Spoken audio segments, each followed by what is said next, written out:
hilarious. As they say, everybody's funny, Pete. Now you're funny too. Yeah. Hello, everybody. Hello.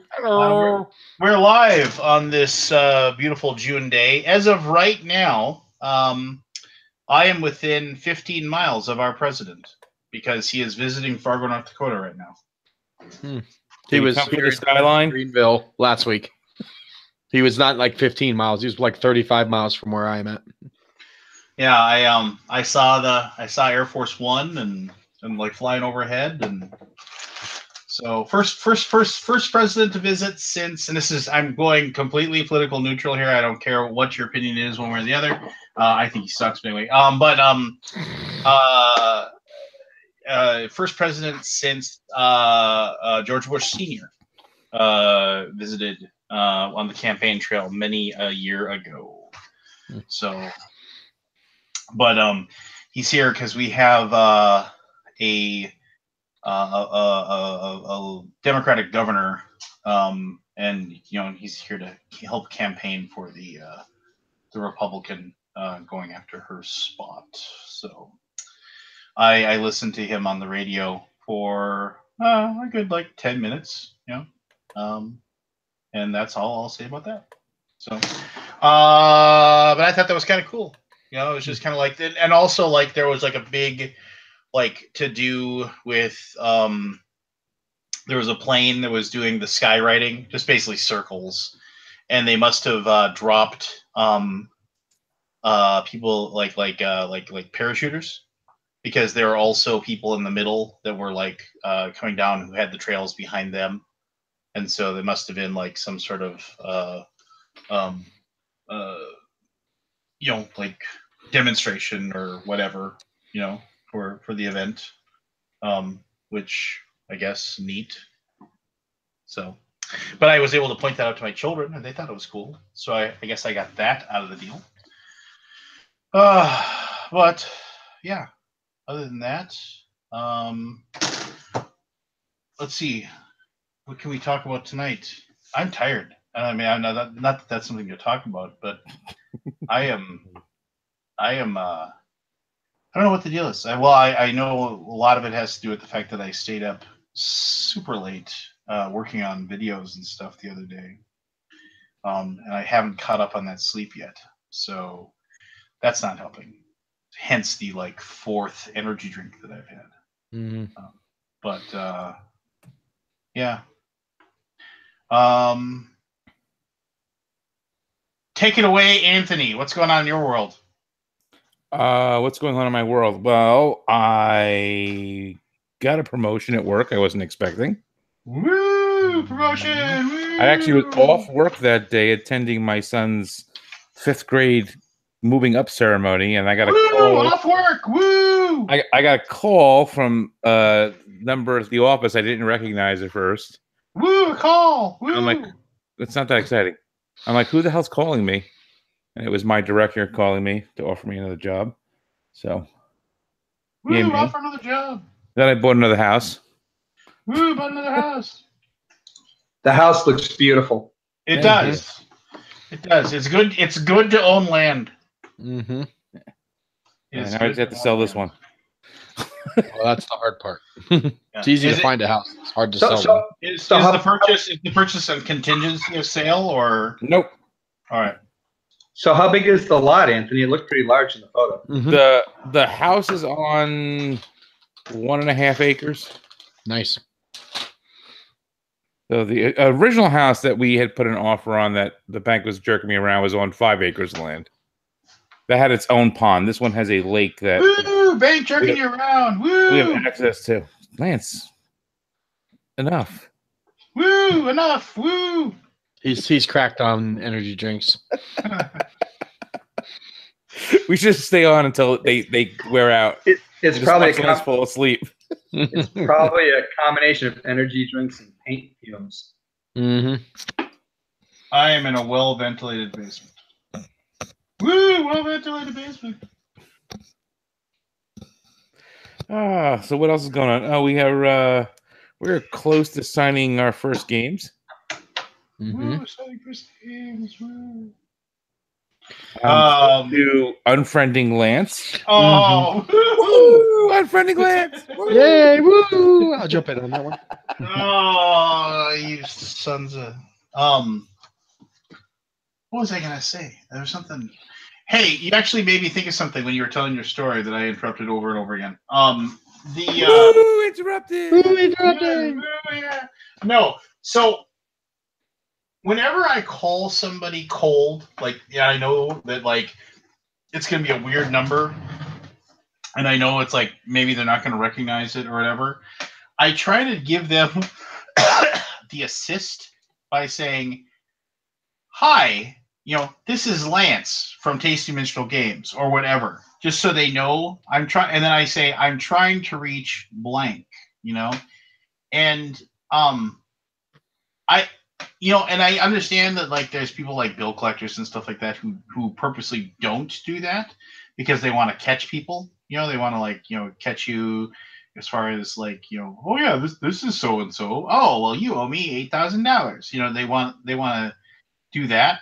But I mean, if you're just like some generic like calling me to remind me of my dentist appointment, just say who you are. I mean, I didn't realize we were going to dive into grievances, but I mean, how tough is it to say, "Oh, hi, this is Ethel from Steidel Dentistry. I'm calling Lance to let him know."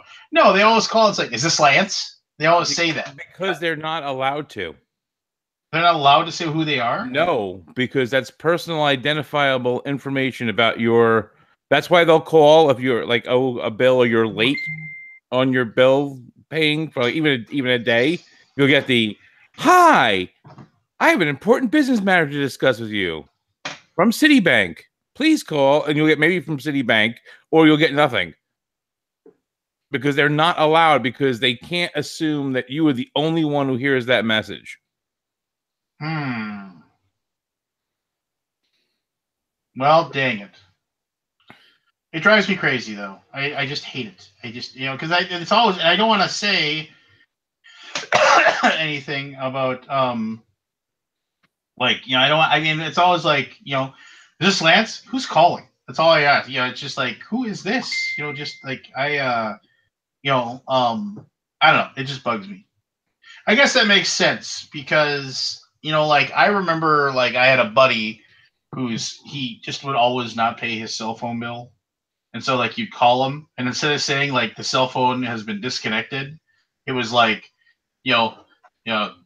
per the subscriber's request, this phone number is no longer accepting incoming phone calls, and the request was, "I know pay bill," but I mean, still, it was just like, and then I was like, and then I read it was like because some guy somewhere, like, had sent them sent them the payment, they misprocessed it, disconnected his phone, then like an important business meeting call came into his cell phone, and then it said, "This number has been disconnected," and like, and then he was like, "Yeah, you cost me a,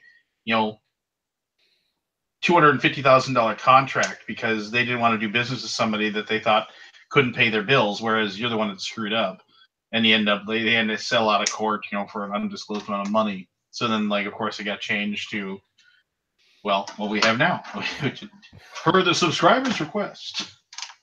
Yeah, there's a whole thing. I mean, some people do it like a lot of times with like doctor's appointments.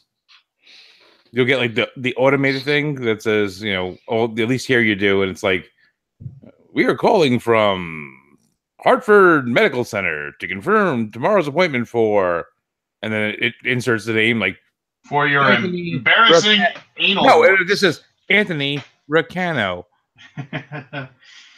Mine's always Lance Mister. It's like because there's no program alive that said so. MYX. How do we pronounce this? It was just like they can't get the consonant and stuff done correctly, which is, I guess, a blessing in disguise. Yeah, I don't know. Whatever.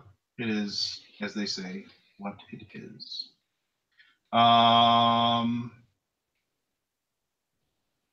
What else I was going to talk about today? Oh yeah, we were talking about that, like, because we're getting our jerseys. Woo, jerseys. No, I've had long hair for as I mean, like I grew my hair out in high school, and then I grew it out. Like I started growing out when I was 16 or 15. I don't know. I think I saw somebody in the. For some reason I thought it would look cool. I don't know, whatever. And then I just let it grow out and let it grow out and let it grow out, and then I cut it all off. Man, I was like, it was in my early 20s. It was like it was like 23, 24. I think I cut it off for a girl because the girl like I was dating didn't like it for some reason, and so I got it all cut off. And then when we broke up, I let it grow out again, and that was like over 20 years ago. And I've had long hair forever. I just it's like one of those things where it's like I don't like the last time I actually went to I never get my hair cut. I never go in and get my hair cut anywhere. If I usually just have my wife trim it up if it needs to be trimmed. I dated hairdressers. I mean, it seemed like there was this like parade of like there was 2 or 3 girls that I dated in a row that all cut hair as either their main job or a side job. So if I needed any hair trimmings, I just got that done from them. But I don't know. It's just one of those things where it's like I don't know. It grows back. Why cut it? But it's one of those things where it's like I don't know. It's just time. And It doesn't grow back. Well, Let me tell you. It just migrates to other places. that was what I think. That was the old Drew Carey bit, wasn't it? He said that. He said that it wasn't. He said that as you grow older, your hair leaves the top of your head and migrates to your butt, and then plants seeds of it all the way down. But yeah. So I don't know. It's one of those things where I thought I was going to do it last year at some point. I was just like, you know what, screw this. I'm just going to get my hair cut, and then I can just have short hair and a long beard, and I'll still have the beard. And then I was just kind of like, I couldn't pull the trigger for some reason. I don't know. Maybe it's probably because my son has long hair. Like, so why don't you go halvesies? What, have half my hair cut? No, like cut it halfway. Oh, well, what's the point? I might as well go. Well, it's all in because then it's still long, but it's not as long as you have it now. Because then I still have to maintain it. Then I have to go and get trimmed all the time and whatever, and I don't want to do that. No, but I'm saying it's not this. This is your new look. You just do that for a while, and you ease yourself into the short hair. Well, it's not that I'm scared of having short hair. It actually would be. It would actually be a load off. It would be way easier for me to showers would take less time. I don't have to comb my hair in the morning. I've often said I should just buzz cut my hair because I can't even just wear bandanas and no one will ever know that you ever cut your hair. Ha! Yeah, I don't know. It'll happen. It's one of those things where it's going to happen eventually. I don't know. I'm going to shave my head in a couple years, so be a tough guy. No, because it's starting to thin more on top. What's that like, Jim? You mean you shave your head on a regular basis? I mean, what prompted you to start shaving your head? A, I've never shaved my head. B, it is absolutely wonderful. Well, actually, I can't go to A again. I say number one, it takes no time to take care of in the morning. No brushing, none of that stuff. 2, it washes and dries really fast. 3, it makes you look smarter. And 4, you need all the help you can get. 4, I need all the help I can get. And number 4 is you go in for a haircut, it's 5 minutes, you're out the door. So I'm into this low maintenance kind of thing. See, my hair actually grows out really thick and bushy, but I like to keep it like this. Just whatever lies you need to tell yourself so you can sleep at night, I guess. But my fear about shaving my head is that I used to hit my head a lot growing up. You might have a lot of bumps in it. So my top of my head is probably like a map of the lower continent. Yeah. Scars and bumps and divots and So you will look tough, is what you're trying to say. Okay, Lance, possibly. chat. I don't know. Did you see that? Did you see that Tyler shaved his beard off? Yeah. Which That's a scary look. that Especially since he has no shirt on in the picture where he revealed his shaven face. Yeah, well, Tyler is a nudist. I'm convinced. He Tyler would rather be naked than anything. I have yeah. I don't get me wrong. I like Tyler. But Hey, Lance, yeah, what's up? check chat, group chat. Why? What's going on? What's going on? Just tell me. You can. Is he in the chat? Not yet. He's he doesn't have Facebook. So how do you? Okay, hold on. Eric Burden, full Kojak. Eric Burden, Kojak. Not that chat. Our chat. Goofball. Oh well, Jesus! I don't know what you're talking about. You have Rob to- Oren is. Oh yeah, well of course Rob can come in. Rob can. Yeah, come but in how do you want to get anytime him the link? Because he doesn't have Facebook. Well, You get- just go and copy it and send it to him. You've got to know how to get a hold of him, don't you? Do you know how to get a hold of him? How does Rob Oren not have Facebook? Just right click the link in Facebook. For the government and is not allowed to have a Facebook account. Oh yeah, Rob. We just whatever, however you want to contact him, just All right, I'll figure it out. just you go to Facebook or where you got it, the link. And just cut and paste it to him. Or if you want to, you can type it out little by little.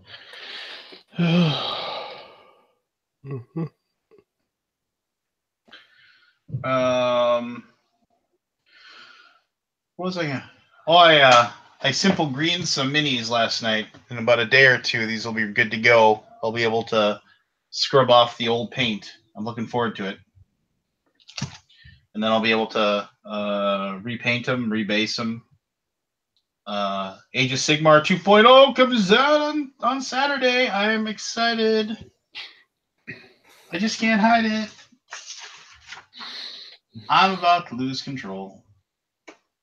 Hey, I want to show you. I want to show you guys something.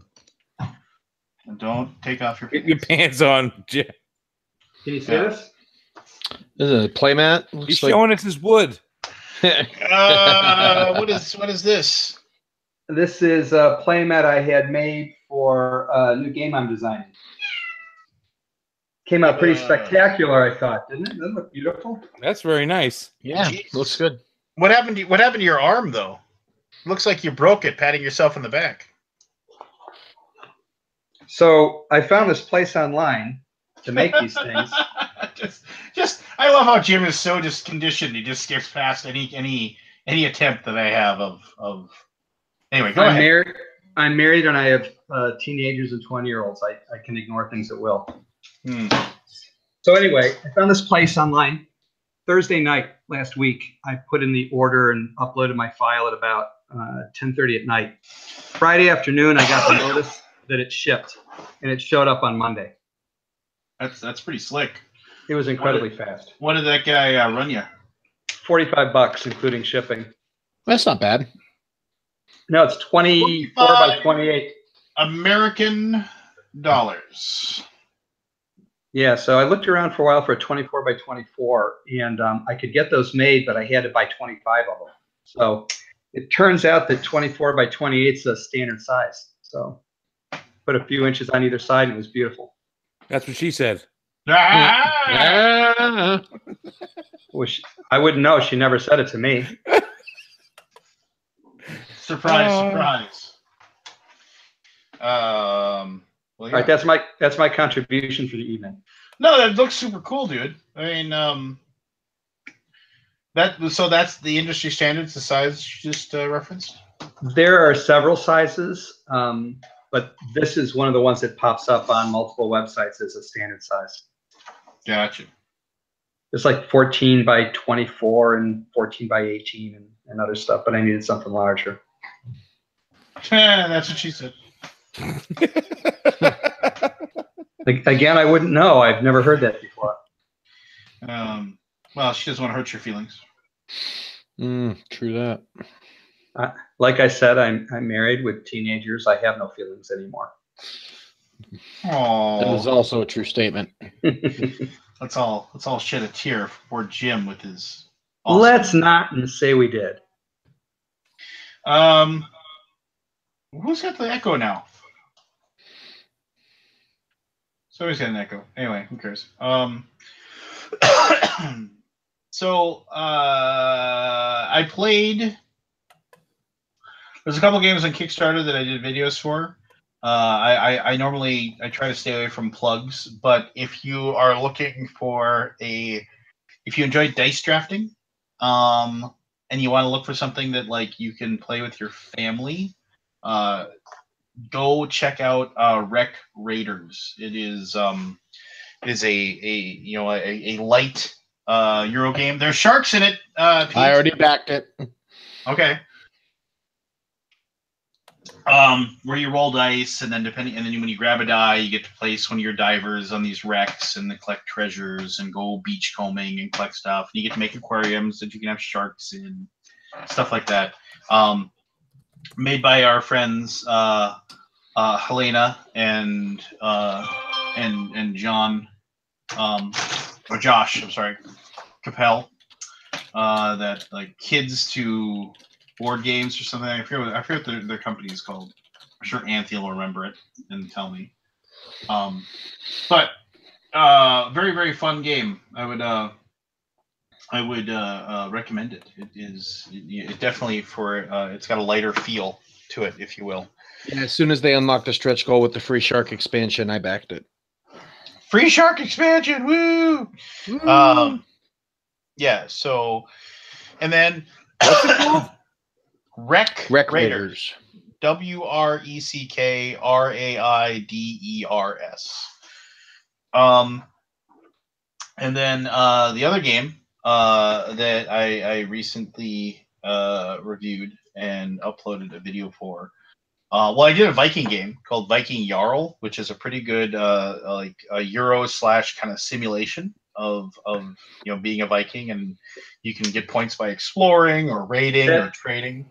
Is that title the name the sound a Viking makes when you kick it? Maybe.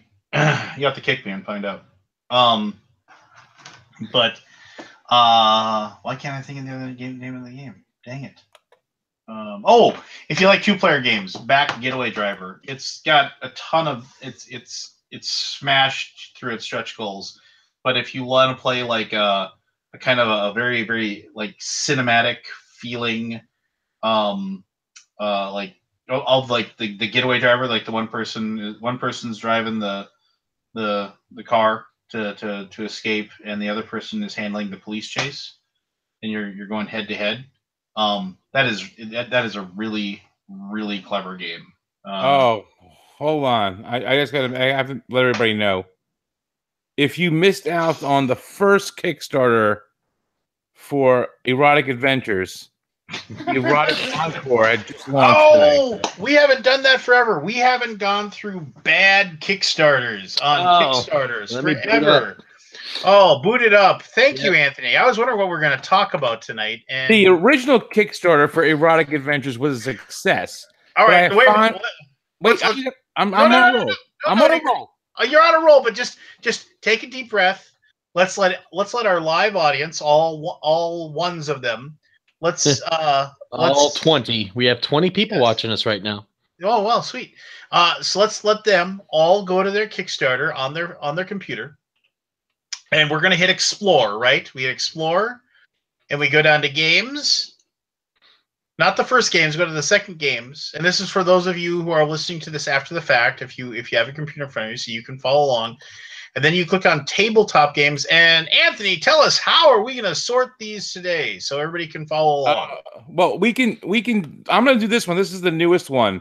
But we'll actually sort after by ending soonest, so we can help some people who need our help in the final moment of their campaign. All right. So, but go ahead and back to you, Johnny. The original Kickstarter for Erotic Adventures was a success, but I have found myself inundated by people who missed it, wondering how they can get their own hardcover copy. The answer up until now has been only hardcover backers get the hardcover. This is because the only place I can make it available for sale is Amazon, which only does print on demand for paperbacks. But wait, he goes further into it. I've also finished the new rules for sex, social interaction, STDs, alcohol, appearance, attractiveness, pregnancy, kits, asexuality, and crossbreeds. You'll be happy to know, though, the pledge funding goal was $30. He has raised 121, so he is 400% funded, and 29 days to go. God bless America. Oh, if you're wondering what a huge success the original one was, this one funded. Oh, I am. When did this fund? I don't even know when it funded, but it actually funded with 175 backers for $4,586 when it did. That's not chump change. That's a pretty good. That's a decent haul for a dude. What was the name of this marvelous? Well, the original one was called Erotic Adventures. It's an RPG. The new one is the new campaign. It's called Erotic Encore. I found mine. Your Erotic Encore? No, I found the game I'm going to talk about. Well, should we just have Anthony be our MC and kind of like snout? We're gonna go. Anthony, go ahead and go to sneak peeks. 68 hours left. Ooh, sneak. Sneak peeks is a naughty game of memory and boobs. Oh, Anthony, you can have the pleasure of reading this one. Wait, I can't even find it. If you sort by end date, it's about it's a little ways down. Oh wait, okay, I gotta go down further. Okay. Yeah, it's at the 68-hour mark. Actually, no, I'm sorry. It's at 3 days to go. Yep, that's about 68 hours. There you go. That is about 68 hours. Yep. Sneak peeks. Sneak peeks. Sneak peeks. I got it. There you go. A naughty game of memory and wits slash the W tits. They're clever. If they were smart, they would have said a naughty game of memories and wits. But Sneak Peeks is a naughty game for perverts with a sense of humor. Are there perverts without a sense of humor? I'm sure there are. If you're reading this, then most likely you are in fact a pervert or know someone who is. Wink. Wink. By definition, pervert means a person whose sexual behavior is regarded as abnormal and unacceptable. So get ready for a hot 15-minute funny, flashing, matching card game. There will be two types of cards, before and after. Each scene will have a before and after shot that will qualify as a match. The person with the most matches at the end wins. Simple, right? No! New mechanics here. Sowie!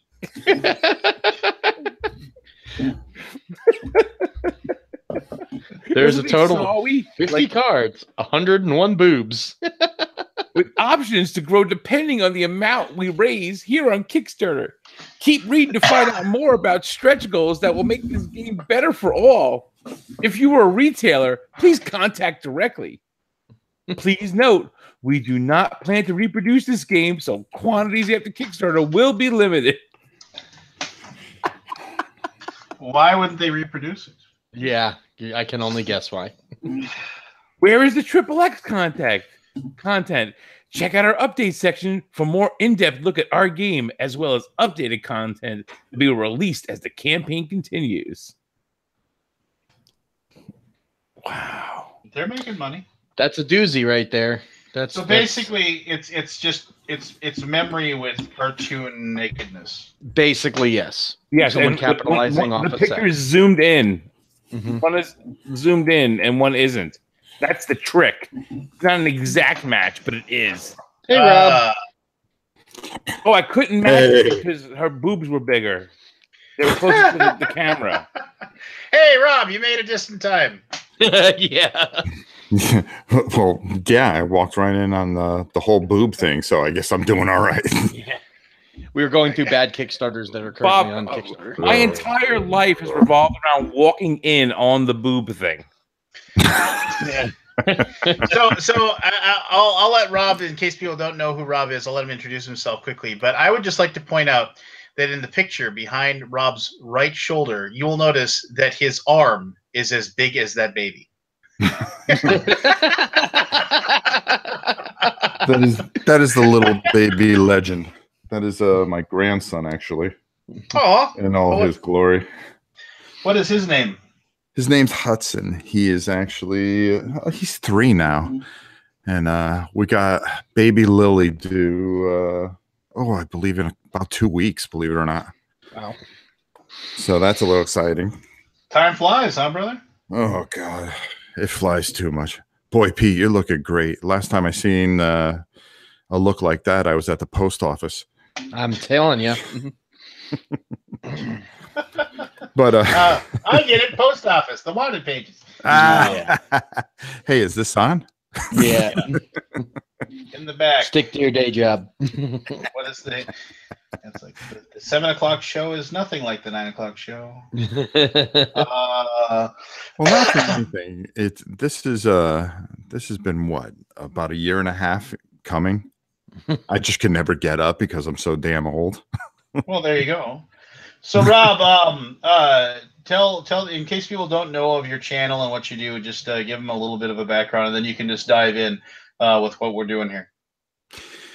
Well, basically, I have a YouTube channel. It's painting, board games, the same spiel that pretty much everybody else has, but we try to add a little twist to it. We try to raise money to help a lot of charities and people, and we've been pretty successful with it. We have a great following. It's almost like a cult following, but a lot of it is just teaching people the basics of painting and having fun doing it, and we have a great time doing it, to be honest with you. He also pulls train cars for charity. Well, that's my third job. And crushes frying pans in his bare hands, to impress the crowd. I am known as the human highlight reel, so there you go. I am currently, Rob, I'm putting together my corn demons for nice for Sigmar right now. That's what I'm doing to. Oh, you got the new set? Not yet. I might have it before street date on Saturday, but I'm excited for it. So I'm excited. I'm a big Sigmar. I'm not a big 40K, but I do like Age of Sigmar, and I'm excited for the new rule set. Oh, I am too. I got mine coming. Well, I pre-ordered it. Yeah. And I'm looking forward to seeing it. Big time guy like you with your painting channel, they didn't send you one? Like everybody under the sun got a review copy, I thought. I don't ask anybody for anything. Well, I really don't. It's just one of those things. I always feel it's better if you kind of earn your way. Well, pay your dues.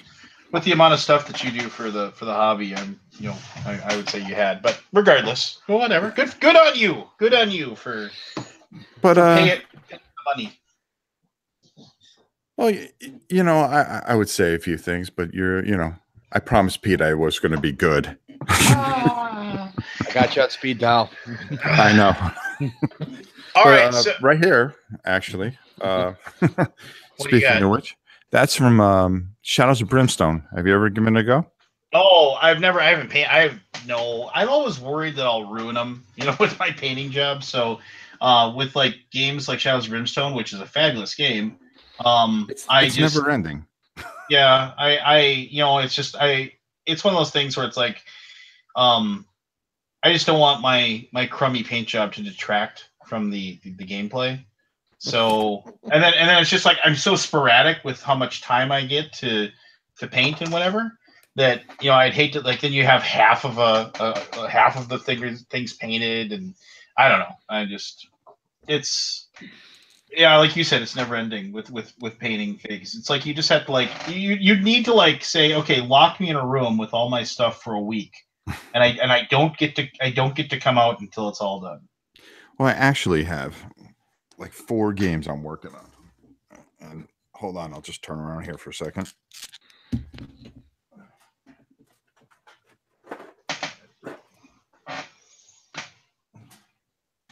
Get another Kickstarter up. I want another. I got one all ready to go. All right. Well, we'll just. Oh, I'm I'm sorry. ready as soon as give Rob his time, and then we'll go back and help people. Yeah. Oh, am I cutting into something? No. Oh. Well, this is slapdash at best. This show. I mean, we just talk about whatever.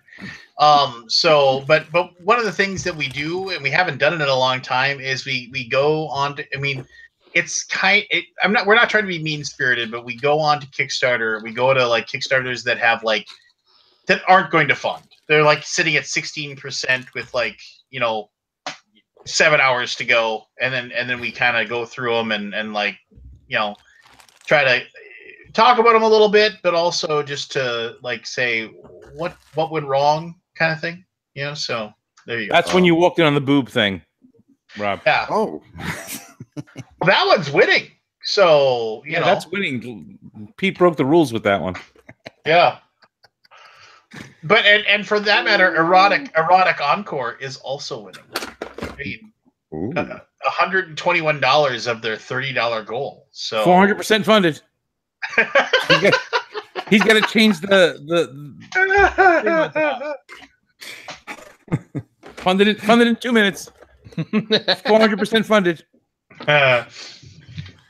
You could download like almost the whole damn thing. He's just putting it on Google Drive. Why would you want to buy Erotic Encore? Because you want a hardcover. Oh. The puns.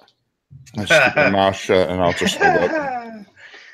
There's one horrible, Rob. You should send that to my house. There's one comment. Yay, first real backer. Pretty sure that makes me E-famous. Yes, Amanifus. You are E-famous. For what do you got? What games are you working on, Rob? Rising Sun is Nice. a charity paint job I'm doing. I'm also doing a charity paint job for Kingdom Death Monster. I was just gonna say that's King KDM. That's what I should do. Just hold up and call out the game. Well, yeah. Well, that's just a Space Marine, so I'm gonna guess. Yeah. Well, it's just 40K of some sort. 40K. Oh shoot! I should know, but That's tactics. Yeah. Yes, it is. Yeah, Good call. Excellent. I should have guessed it by the rivets. Oh, here's one.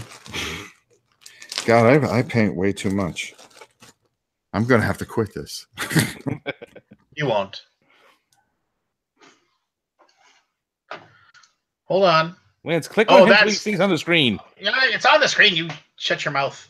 That's War Machine. That's like, War Machine. War Machine or Hordes, one of the two. War Machine, probably. You guys are on fire. Jeez. You know who's not on fire? Who? The Forgotten Floof Kickstarter. Forgotten Floof. Forgotten Floof has 52 hours left, and they're only short $60,000 from their pledge goal. I'm always proud of people that are like to the bitter end. This is the best opening line. The love for guinea pigs across the globe has finally hit rock bottom. You know something? Talking about Kickstarters, and I know you guys are in. It's more the weirder ones, but I have to tell you an experience that just happened to me, which was kind of weird. Have you heard about Twix, the classic strategy game from the '60s? I've heard of it. I've never played it. Okay, but I've definitely heard of it. They contact me out of the blue, and they go, "Hey, we'll give you points or whatever it is if you take a look at our game." I go, "No, I don't do things that way. Just send it to me, and if you want me to look at it, I don't mind helping you." Points, like points on your credit card or something. Well, I guess the way they put it basically is that if you help them fund, they'll give you a percentage of what goes through your email or something like that, or mentions you. Oh, okay, I got you. And that they would pay you. And I go, I don't get paid for Kickstarters. I'm not worried about it. Just send it. I'll take a look at it. It looks interesting to me. So, So it's the old game from the 60s. I thought I had it here, but I think the page is still up. Well, I did the whole review for it, and I thought it was a good game for some kids to play and stuff like that. Very simple. And all of a sudden, everybody's talking about, I guess 3M had it at one time, and the rights and all that stuff. Yeah.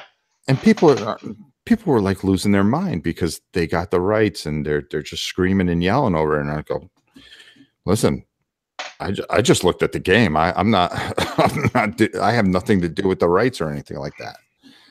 So it was a really weird thing. I've never had anything like that happen to me. Controversy. I don't even see it. I'm looking for it now. And did they take it down? I'm not sure. There's a ton on Kickstarter right now. It may just take a while to find it. It's TWIXT. Twixt. TWIXT. Remember that somebody tried to. There it is. Remember somebody tried to redo why can't I think of this now? Hero Quest? Hero Quest, yeah. And like they're like, oh, we're Richard gonna Round. Yeah, there you go. And then they're like, we're gonna redo this, and then it was like everybody was like, are you They sure? were in France, so they didn't have to follow any sort of copyright. They what? Yeah. Twixt is sitting at $4,700 at a $20,000 goal with 21 days to go. Oh, you should have taken points. Yeah. I have all my money tied up in floof. I was excited because I was going to buy a pencil with that. Yeah, you probably wouldn't even afford that. And Anthony probably knows this, but when the movie Animal House came out, like they were like scrambling to get actors and whatever, and the one person they had that had a name to him at all was Donald Sutherland, and they offered him. They said, "Oh well, we'll give you." It was something like they said, we'll give you whatever the movie makes. We'll give you like whatever it was, some percentage. Mm-hmm. And he thought the movie was going to suck, and so he said, "I want you pay me $250,000." And so like he always references it as his early retirement mistake. Like if he had taken, I mean, not that Donald Sutherland's gone hungry or anything like that. So I mean, we shouldn't be worried about him too much. But yeah, you just no, give me the flat amount. It forced him to do the remake of Body Snatchers. Well, there you go. That movie freaked me out when I saw it as a kid. I remember there was a long-standing rule that when like my parents got divorced when I was young, and they like when my sister and I would go and my older brother too sometimes. When he got older, he didn't go very much. But when we stay with my dad on a weekend, we'd always go to a movie one night, and it switched off between me and my sister as to who got to pick the movie. And she picked Invasion of the Body Snatchers, and that I was so scared of that movie. I mean, I was like, I'm guessing I was like 7, and it's like that was not a movie a 7-year-old should see. And I was just like that final scene with Sutherland like doing that screechy noise at the one lady. Yeah, I just like then I realized that like the aliens had won or whatever. Oh, I was just like. To this day, I'm just like, yeah, thanks, sis. She's I like, wanted to go to Bambi. I wanted to go to Pete's Dragon, and you pick this. You know what else I'm working on? And actually, can I interrupt one last thing? Oh, sure, go ahead. I just thought of something. Oh boy, we're in for it now. No, Shirey, you and your wife, do you ever reference it as Pete's Dragon? You know what the funny thing is, though? Only certain people can see it.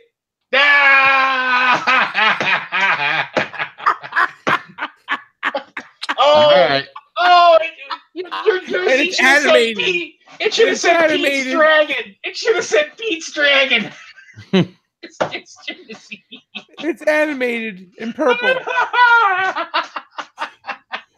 So it'd be more like Pete's Hope. Here comes the breath weapon. Mm-hmm.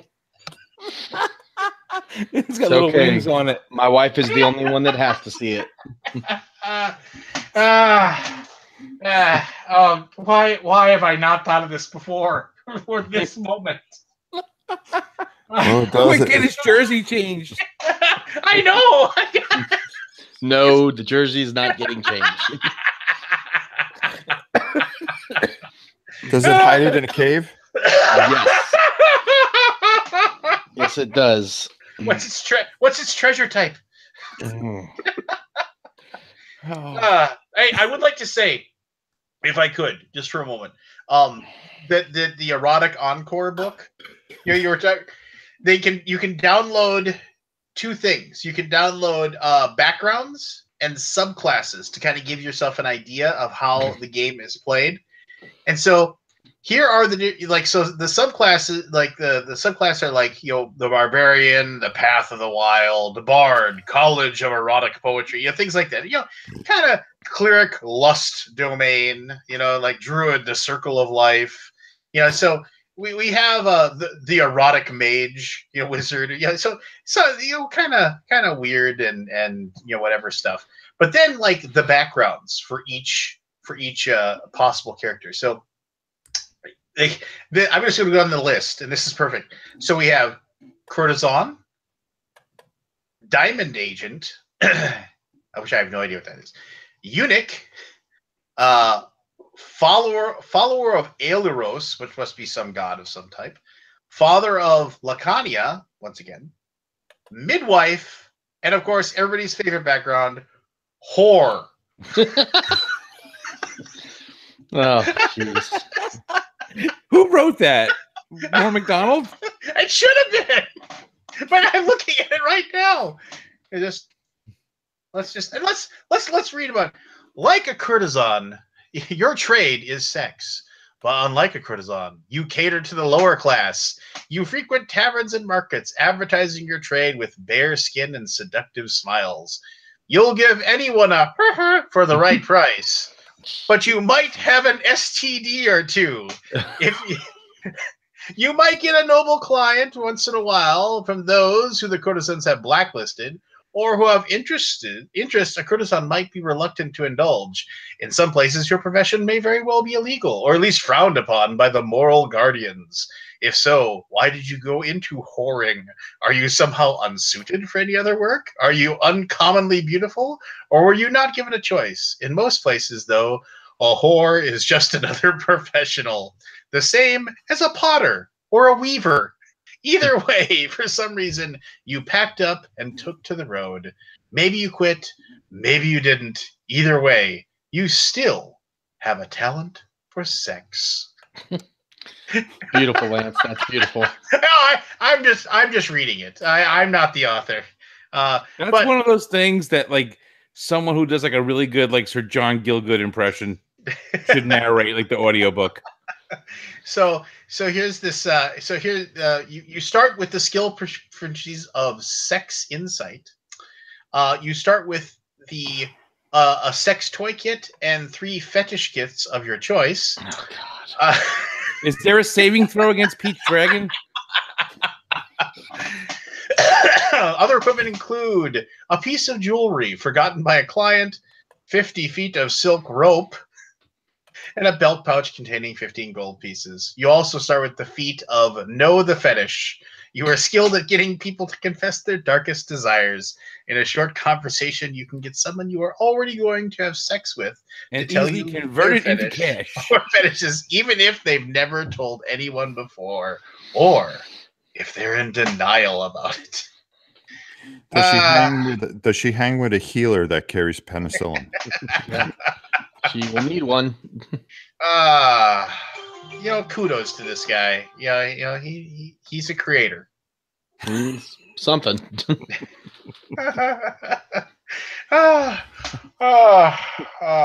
This is so good.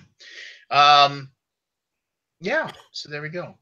I gotta read. You go on. I'm gonna read about the lust domain. No, don't go down that road. You'll end up backing it, Lance. It's just $30. Oh, now in hardcover.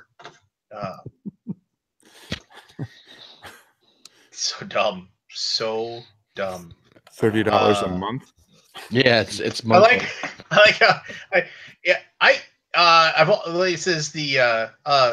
He says I can make the product nicer though. Every hardcover sold makes the printing price just a bit lower, giving me a bit more discretionary cash. for the whores. No, for every 30 books I sell, I can buy one more picture for the book. Yes. Limited edition. 26 more backers and he can buy a picture. Come on, guys. Let's help this guy out. Will he sign the book? No, I don't want him touching the book. I think the PDF is the safest way to go here. I think so too. You'll get a book with the pages stuck together. Especially the ones with the pictures. Yeah, the V picture. Pete's Dragon friendly. Pete's Dragon friendly. PDF stands for Public Display of Fornication. Oh, okay. Man, I was going to circle back to Pete's Dragon there, but I see what you got. All right. Mm-hmm. Good times. Good times. You got another Kickstarter that needs our help? I do. Dude, guess poo. Yeah. The tabletop guessing game. They're only at 14% funding. I can't see why. They have 4 days to go. There's time, people. Guess poo. Guess poo. 2 players, 24 poos. Players take turns asking yes or no questions to find out each other's character. You could be Percy Peanut. Maybe you're Martha Pellet. Maybe you're Admiral Brown. I want to be Admiral Brown. Is there a Carrie Corn? There's a Larry Log. There probably is a Carrie Corn. And a Lara Waft and a Bernard Blockage. Larry Log. And Solid Sid. And Martha Pellet. So in your esteemed, you're not a Kickstarter expert, Anthony. Oh wait! Hold on! Wait! So you have to deduct who they are. You can ask yes or no questions. Here are some example questions you can ask. Are they sausage shaped? Jeez. Are they dark brown? Do they have big eyes? Does it have hairs on it? Can you see smell lines? Smell lines. Yep. Yes, folks. I woke up for this. Oh, but I mean, the poos are adorable. So basically, it's the old Guess Who game, but it's a poo. Yeah, okay, so the best part about this whole campaign, everyone's got to go to the page and just start scrolling down until you hit it. As soon as you hit it, you'll know what I'm talking about. It has nothing to do with the actual game. Oh God. Okay, I'm beginning to scroll. The game in action. Are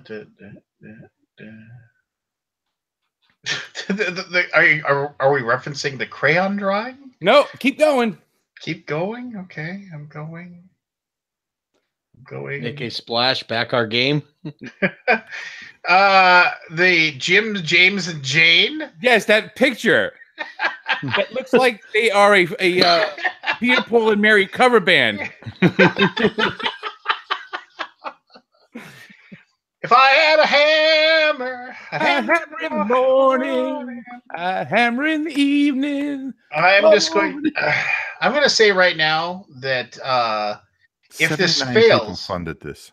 If this failed in some way, they could get rid of some of the toilet stuff. But as far as the actual poos, they just changed the colors a little bit, and this could just be like the guess the sex toy game. Well, yes, because if you look at the picture on the top, after the first row of illustrated poos in the example, they all look like dildos. The ones behind them. There's no actual drawings. Yes, they do. 24 characters. you know, there's 25 of 100 of the early bird special. The early bird special lasted the entire campaign. Do you see the pipe? Yes. Yeah, the pipe was funny. So Anthony, in your esteemed belief, if you had, if you had to make a guess, if you had to challenge, what went wrong with Guess Pooh? I think I was ready to back it until the Peter, Paul, and Mary picture. Then I was like, I was like, you know what? I'm going to give them the money. They're just going to spend it on, you know, shirts with tassels on them and pot. And I couldn't condone that. I'll tell you why I'm not going to back it, and it's a very simple reason. There's discrimination against Pooh here. Where's Runnin' Randy? Yeah, I don't see Runny Poo anywhere in here. Oh, okay. And there's no Corn Poo, at least none that are visible. Yeah, They missed the boat here. I like the Bernard blockage is huge. That's fantastic. That is the Bernard blockage is. So I'm going to be crass here, and I apologize. Oh, I shocker. I apologize. About a game about picking out which Pooh somebody is, and now you're going to worry about being crass. Well, no, this is a reference to my old college days. All right, so, did you poop in the toilet and someone had to guess which one of you did it? No, but I remember I was sitting in my dorm room. I was a freshman, and this friend of mine, his name was Pete. Actually, he was from Texas. Wasn't me. He comes running he runs in my door, and he's like, "Have you seen it?" And I said, "What?" He's like, "Have you seen it?" And I was like, "What are you talking about?" And he's like, "You gotta come here." And so we were on the 8th floor in our top floor in our dorm, and so we go down to the 3rd floor of the dorm, and there's this like crowd of dudes like around the bathroom. I'm like, what's going on? And so we go in, and I wish this is before cell phones. This is before whatever, so we don't have pictures.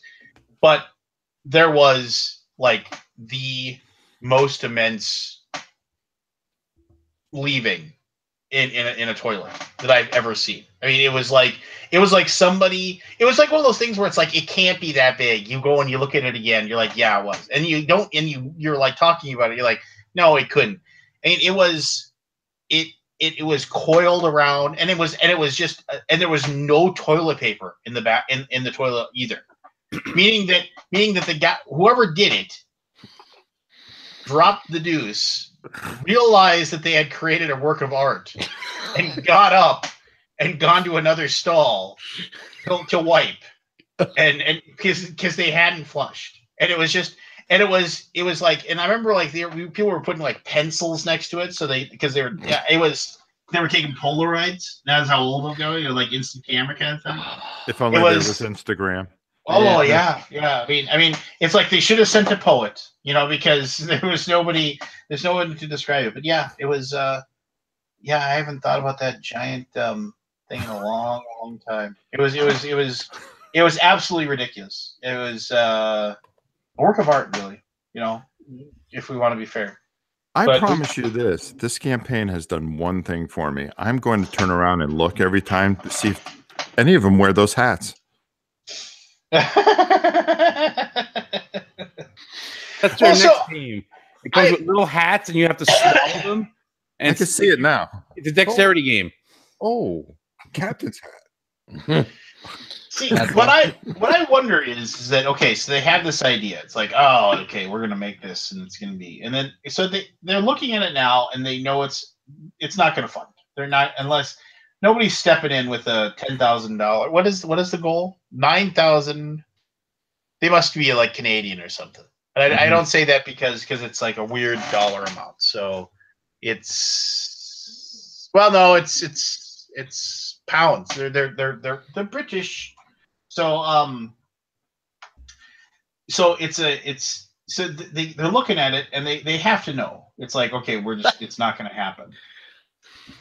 So, in this day and age where everybody cancels their Kickstarter, like if it's not going to fund, they cancel it now because they don't want to have that stigma of like the failed Kickstarter or whatever. But I'm kind of impressed. It's like it looks like they're going to go to the bitter end. They're just going to say, let it run. If we fail, we fail, and we'll see what happens.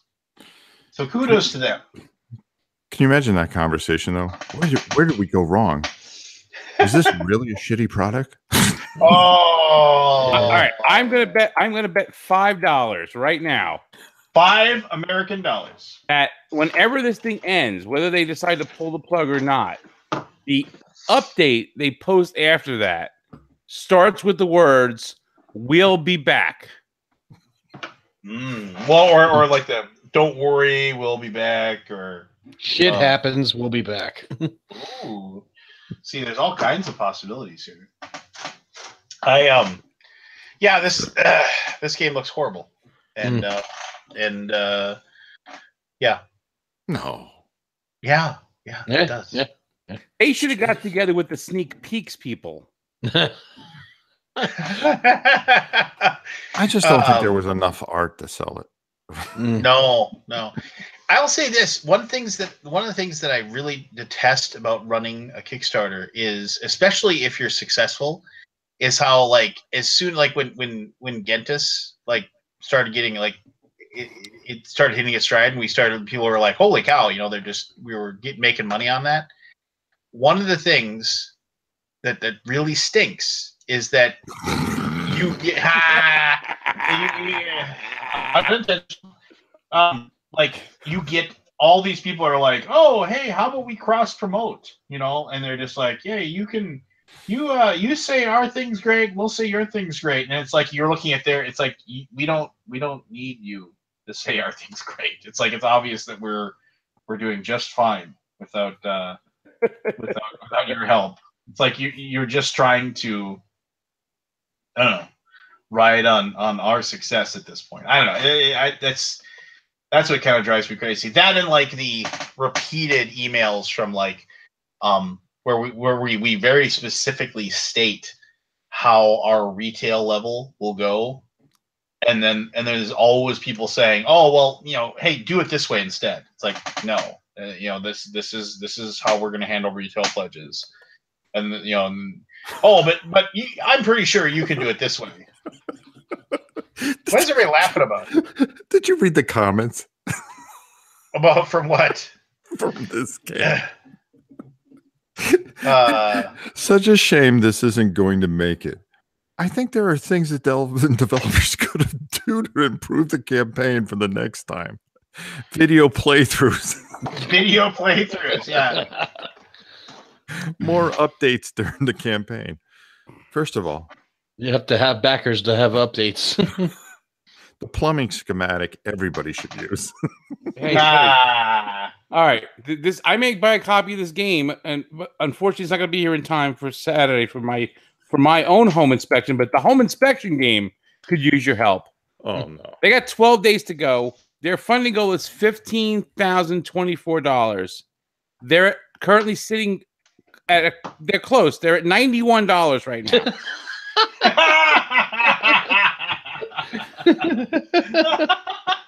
The game includes 500 questions about your home. That's the game. How to play. This is a board game that can be played by 2 to 6 people. That's not how to play statement. That's just in there. Each player picks a game piece. They actually have like the rules here, I guess. I don't know. There are 24 questions per category, and the categories are roof, exterior, structural, electrical, insulation, interior, plumbing, heating, HVAC, which is heating. That's what the H stands for. And private sewage. Again, cross-promote with the Guess My Poo people. That's what I'm thinking, a cross-promotion. When proceeding around the game board with your game piece, you may land on one of 2 squares that will require you to pick a card from one of 2 piles. One pile is titled Good Inspector. Once again, piles, cross promotion here. It's just screaming. But anyway, And the other is titled Bad Inspector, Bad Contractor. Depending on the card, you may be penalized or rewarded. What the fuck is this game? You'll never know. $91 though for the complete package. 3 backers, $91. And you don't just need 15 grand. You need 15 grand and $24. Well, that's the make or break point. That's how you know you truly made it. Yeah. Anyone can make 15 grand. It's that extra 24. That's the hard part. That's the success rate. Wow. All right. How about AC Goose Story? The greatest family game ever made. Aren't you? AC Goose Story. It's the greatest family game ever made. It says it right there. The best family game ever. It's funny when you read it. When you read it, it's very proper. Are they from Korea? Or I think. Are they from Korea or from? I don't know where they're from, but like it says, like we have things in Kickstarters here or anywhere else, like designer, and it has designer Lance Meister, art by Pete Shirey. This one says designer Mr. and it has like a full name out. So that's. But yes, it's the greatest. It's the best family game ever made. So and what makes it great? Because children can play it. That's what it is. Well, and it looks cute. I'll give it up as far as it looks cute. But no, I'm pretty sure it's not great. No. Have you seen the T-shirts? No, I haven't seen the There's T-shirts. Scroll down. And see the T-shirts. You would think they would fun just based on how cute the T-shirts are. Well, it keeps with the theme of boobs. If you look at the 2 eyes that are, it's for the children. Cross promotion. Don't potential. It's a family game, and oh man, hey, kids need to eat. Oh my God, no! The Alaboom does not necessarily entertain the opinions of those that are on.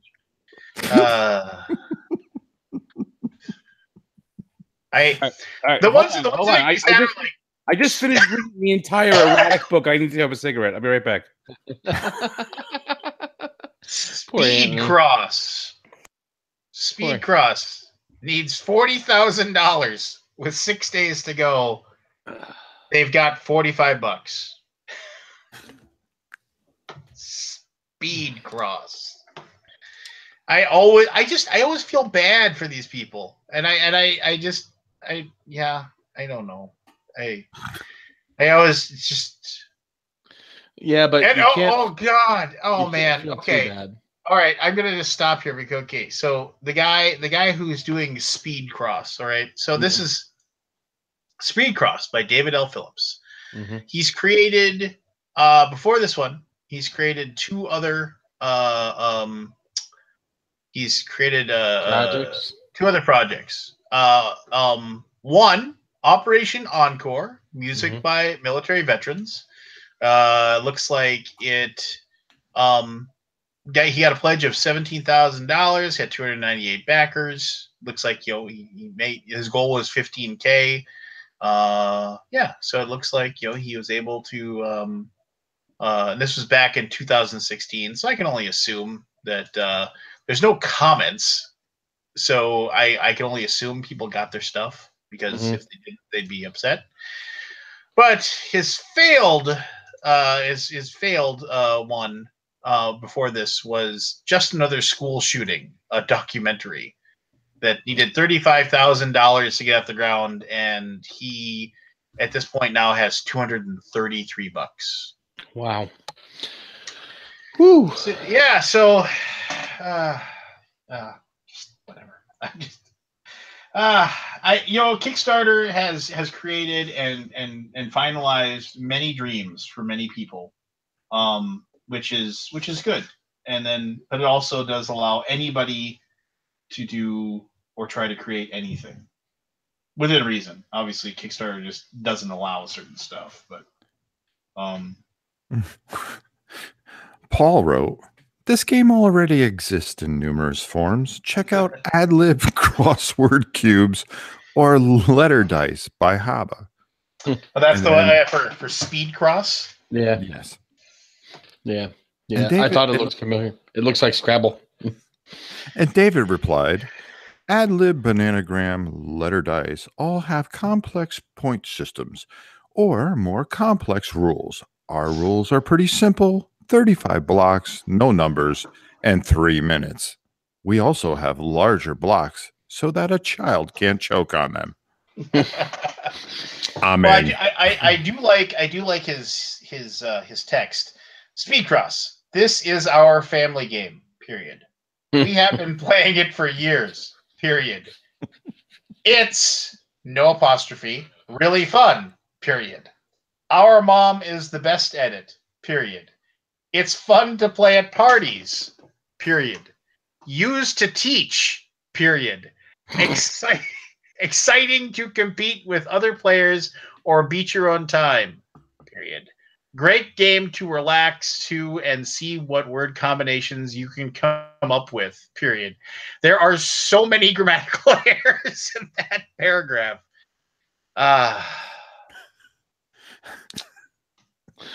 Yeah.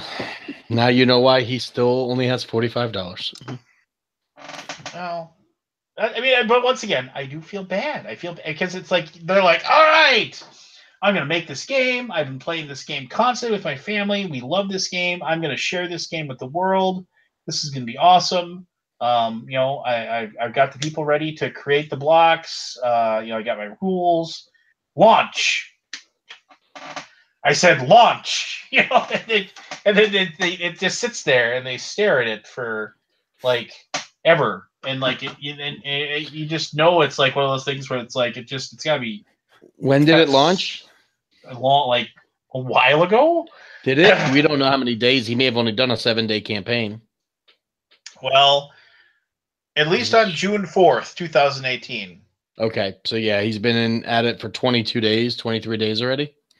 Yeah, he included a video of his mom in the first update on June 4th of how of doing the cubes in like less than like here. She's solving the puzzle.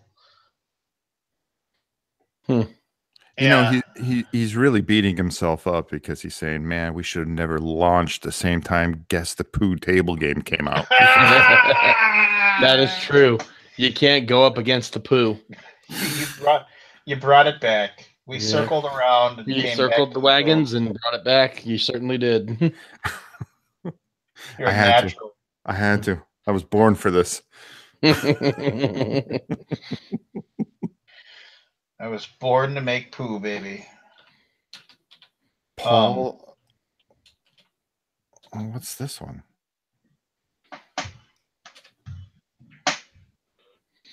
Ooh.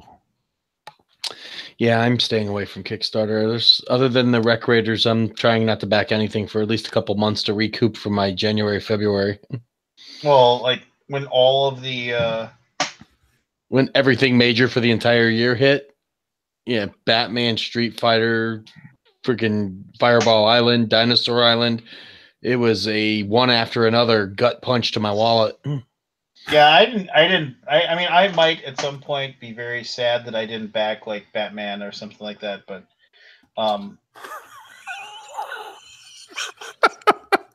Rob found something. Paul the Pooh. Paul the Pooh? Please. Words can. This is the story of Paul the Pooh. Paul is just a nice Pooh living in Crapsville. Crapsville? Is this back to the Pooh game? No.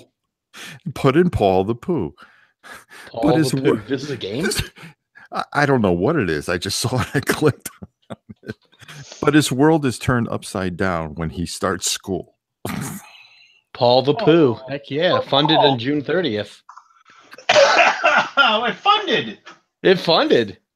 See, now why didn't we cross promote with the Guess the Pooh game? The Pooh's in a space rocket heading to the moon.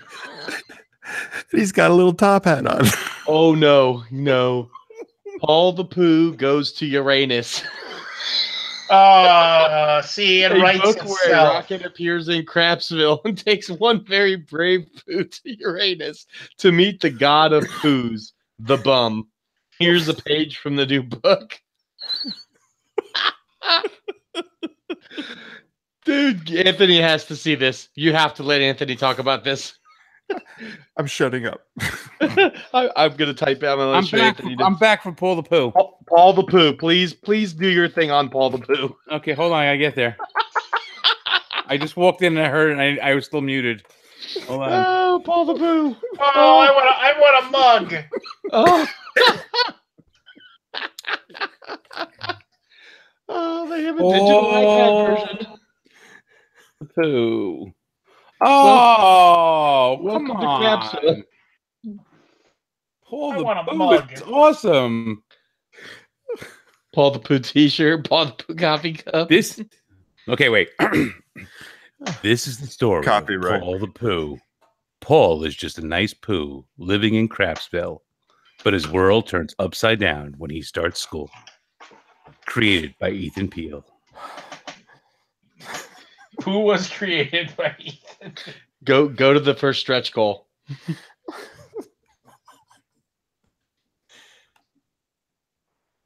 Oh, Pooh is a lovely little Pooh and loves his life in Crapville.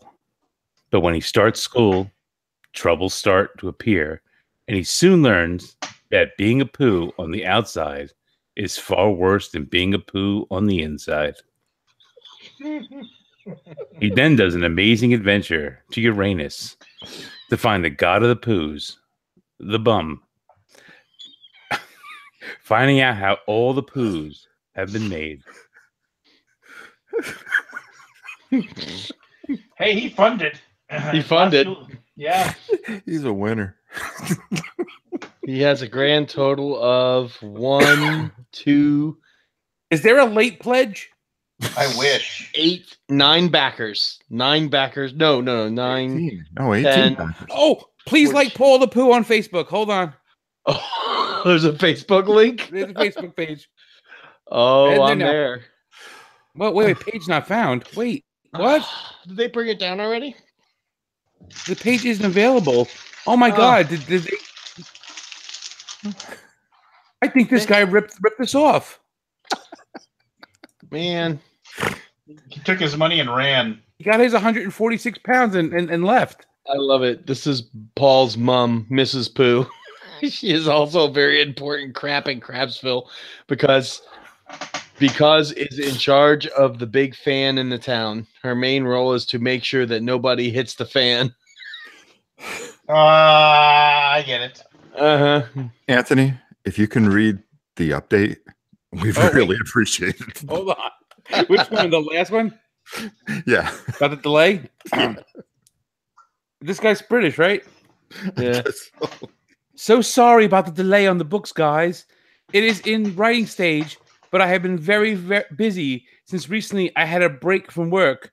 Soon where it will be completely sent off. Sorry. What? What's That's not even the happening? Queen's English. Hello, what's happening about the audiobook? Are you serious? Is there actually an audiobook for this? I'm in negotiations on the contract. The sequel to Paul the Pooh goes to Uranus is almost finished. We had a little backup.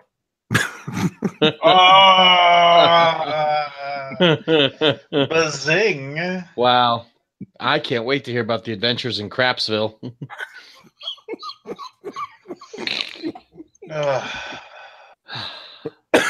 Oh man. Oh, God. There you go. And there's your Kickstarter update for the week. no. There's got to be. There was one other one that I saw. This is not Lemonade? Well, That yeah, was funded. Well, that one did fund. Yeah. I don't think my heart can take much more. Yeah. I always feel the people I feel the worst about that fail at Kickstarter are the people who have 0. Yeah. Like you have no friends that could throw you $1. Yeah, exactly. Like even their friends didn't want to get caught backing the game. Okay, here's a game. Speed Cross. Oh, we already talked about that one while you're gone. Oh, you did? Yeah, but go for it. Give us your take on it. No, that's okay. I'll find another. There's more out there. Never ending. Here's one I just wanted to mention. They funded, but when this game first came out, I looked at it and I was like, "Oh, that sounds interesting." And I could not get past the name. The name is horrible. Like it's not top secret; it's above top secret. Like what the hell does that even mean? Top secret? It's above. The game's called Above Top Secret. It's about like UFOs. Oh. They just funded. They have 7 days left. They're at 105%. But I'm like, above top secret. Like, come on, we're running out of ideas for names. Let's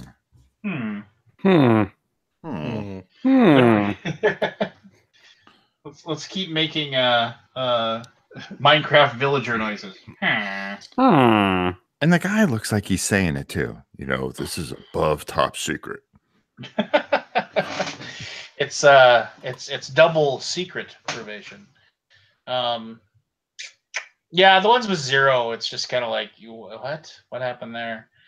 Well, then like you have Battle of Souls from No Limit Games. All right, so then you're like, first of all, it makes me think of Robert Burke's game, so which bothers me a little bit. Okay, I found the one. I found it. This is what I wanted to talk about. So there's only 54 hours left. They are only short 209,500 and something dollars. So close. And yeah, this game is called Repel Boarders by Dark Orbit Games. Their funding goal was $211,669. Wow. And they raised 2,084. Wow. The game actually looks like it could be semi-interesting. This is the problem. Someone did this a couple of years ago, and I messaged them and said, just cancel your Kickstarter now because you're never going to fund. So basically what they put for the funding goal was how many copies they were going to print and what the MSRP was. And said, we need to sell all of them. What? That's like literally what they did? It's pretty much what they did. 211,669. It was the funding goal for this game. Repel Boarders is a co-op space adventure where you guide the crew in fighting off pirates attacking your ship. 2 to 6 players, ages 8 and up. You're fighting off pirates in space. Space pirates. Hold on. Yeah, duh, space pirates. Like it looks like it could be a halfway interesting game. Are we splitting hairs here? I mean, come on.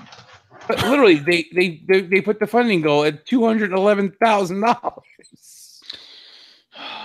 What are the comments? Let's see. There's 5 comments. Let's hear it. No rule book. Oh, yep. Then there's a link to the rule book. But why no social stretch goals? Why the high cost? It doesn't look bad. Yeah, I'm trying to find out what is people turned off about. What is it that people are looking at? Because it was $211,000 stretch goal. I mean, funding. But that doesn't stop people from backing, especially if they know it's not going to fund. Who do they think they are? Cool Mini or not?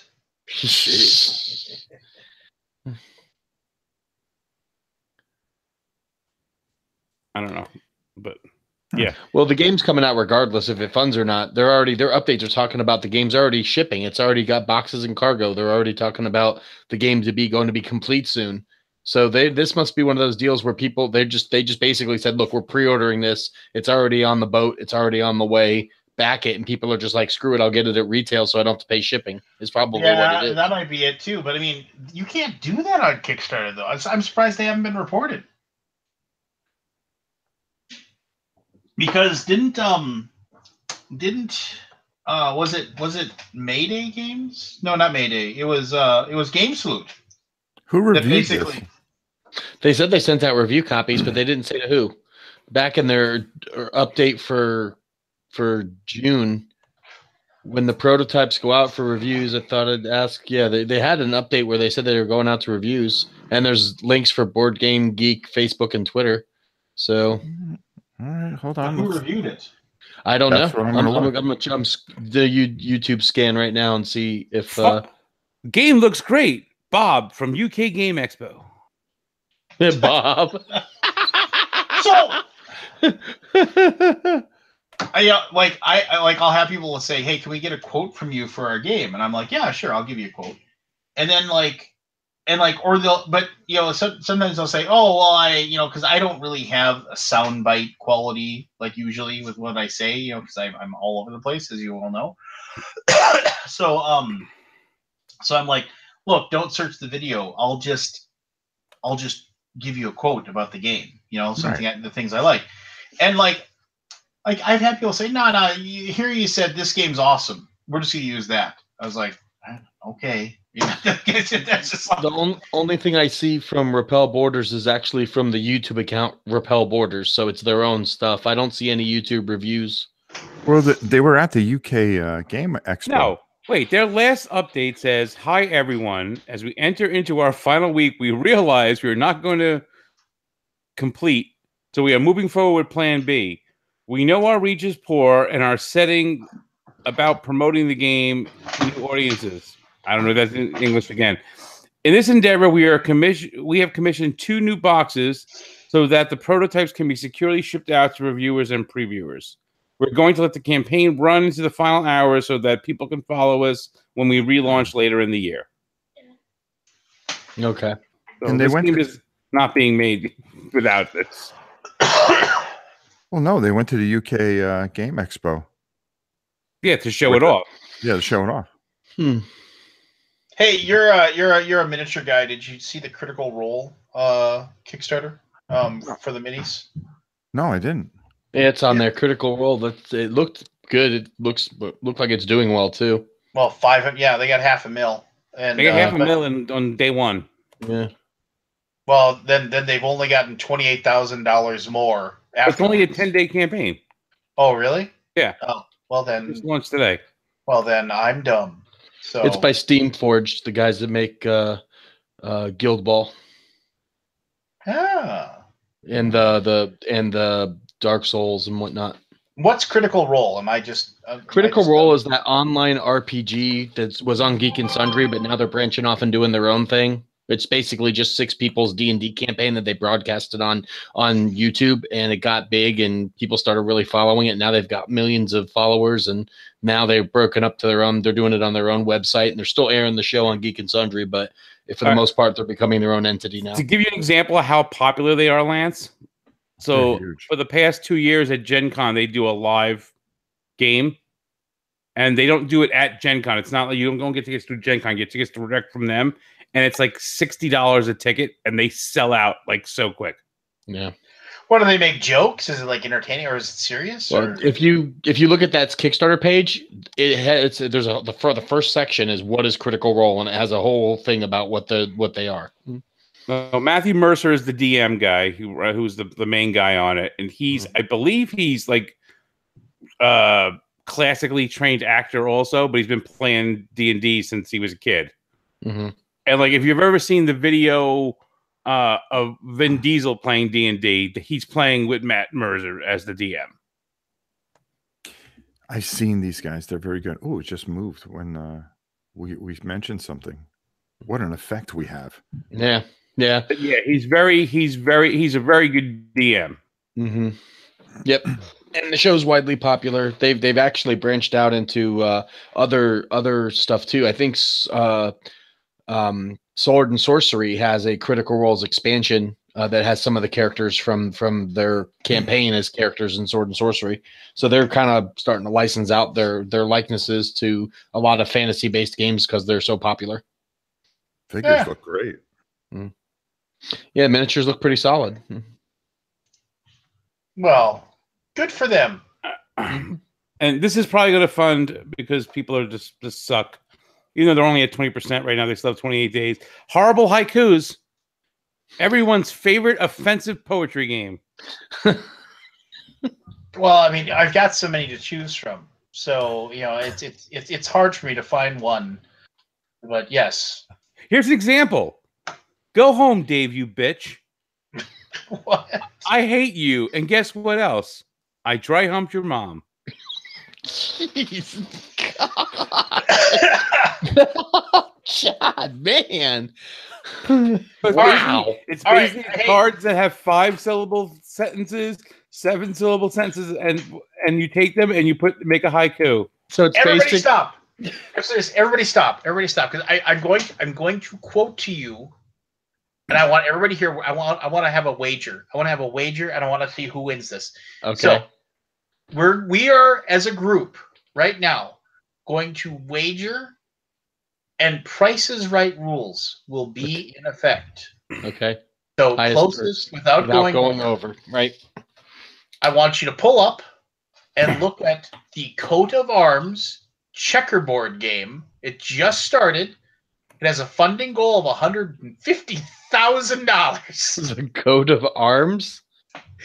I want, no matter if it goes to the bitter end 29 days from now, or if it gets canceled at some point, I want dollar amounts from all four of us. A $5 a man, winner take all. Wait, I can't even read this friggin' wall of text that's on this thing. What will this Kickstarter end with for funding? We're at $2 right now, just to be fair. Can you look at that? Look at that paragraph. For over 1,500 years, the game of chess has remained unchallenged, unparalleled, and unsurpassed until now by the new, different, and original strategic class board game Coat of Arms. Coat of Arms has been a logical, real-life concepts incorporated within its structure and excels in chess and almost every. Yeah, this is horrible. Here's the funny thing. So, like in that first wall thing, about 2 inches down, there is a link that does not actually link anywhere. There is no carriage return whatsoever in that. Oh, wait, I just got down to the bottom. It says may cause chest pain, itchiness, and diarrhea. Yeah. After noticing over 12 practical weaknesses or flaws in chess, it was imperative to remove these flaws from Coat of Arms. But not only have they been removed, but adverse cohesive strengths have been implemented in these exact same areas of weakness. Even the pieces' move formats have been logically constructed and, when possible, even demonstrates and is based off of their real-life battle capabilities! Exclamation point. I'm not finding the game. What was it? Coat of Arms? Coat. C-O-A-T of Arms. I'm going to assume it's a Kickstarter. It is a Hey, Kickstarter. Forrest. Yes, we're up to 25 bucks. $5 a man. Ooh. They've already invested 12 grand into this baby. All right, hold on. They have a $2. That post a link must be at one the of your bottom. listeners. I have to go tuck my daughter into bed. Wait, here's the best part. The best part of this whole campaign. There's there's one funding thing. Pledge $250 or more. What do you get? Receive a free set. Whoa. All right, so Once the sets are made, we'll send you one for free. How is does he? After you pay for it, we'll send it to you. We'll send you a free one. $2, maybe a solid bet. Hold that thought. Ooh, That's ballsy. I got a number in my head. Yeah, it's like 650. Jeez, man. How you doing, Forrest? What's happening, man? Oh, I'm doing great. Just got done with a longer than normal game night. All right, what'd you play? We played Caper from Keymaster Games, little 2-player drafting game that has really fantastic artwork. I liked it. I liked it a lot. Needed a player aid card, but I think this is a good one. I'll probably keep it. My wife liked it too. Played Fluster, a game from 1973, because that's how we roll. It's a word game that's actually really interesting where you're filling in a crossword puzzle, but everybody picks a letter each turn. I actually liked it a lot. I'm going to keep that. We played, what was it? We played Warsaw City of Ruins, which is being reprinted by North Star Games, which was fantastic. Really like that one. And I played London again from Osprey Games, the Martin Wallace game, which I like a good deal, but I don't know if I'm going to keep it because every time I get to it, I have to go through the rules for 30 minutes. Gotcha. It was a good night of gaming. Very good, very good. We're making fun of Kickstarters right now. Oh, that's always fun. Yeah. It helps pick, select your dollar amount for the guess. This is the biography on the creators page. Chess was always my favorite game, but sometimes it would be boring to play, and I had detected approximately 15 flaws in chess. So the motivation behind creating Coat of Arms was to create a checkerboard game comparable yet entirely different, though chess, yet superior to it. By removing all the flaws, they were detected by simultaneously incorporate adverse cohesive strengths in the same areas of weakness, and also to make it with interesting real-life battle themes, options, and incentives so that it would never get boring to play either. Wow, that was all one sentence? Well, pretty much. There's periods in it that really don't need to be there. That needs to play Nightmare. Oh, wait. Yes. The link here works, I think. Yes. I'm going to the Ninja Staging Coat of Arms. Well, the pieces are kind of cute. They're sort of chibi-ish, but not really.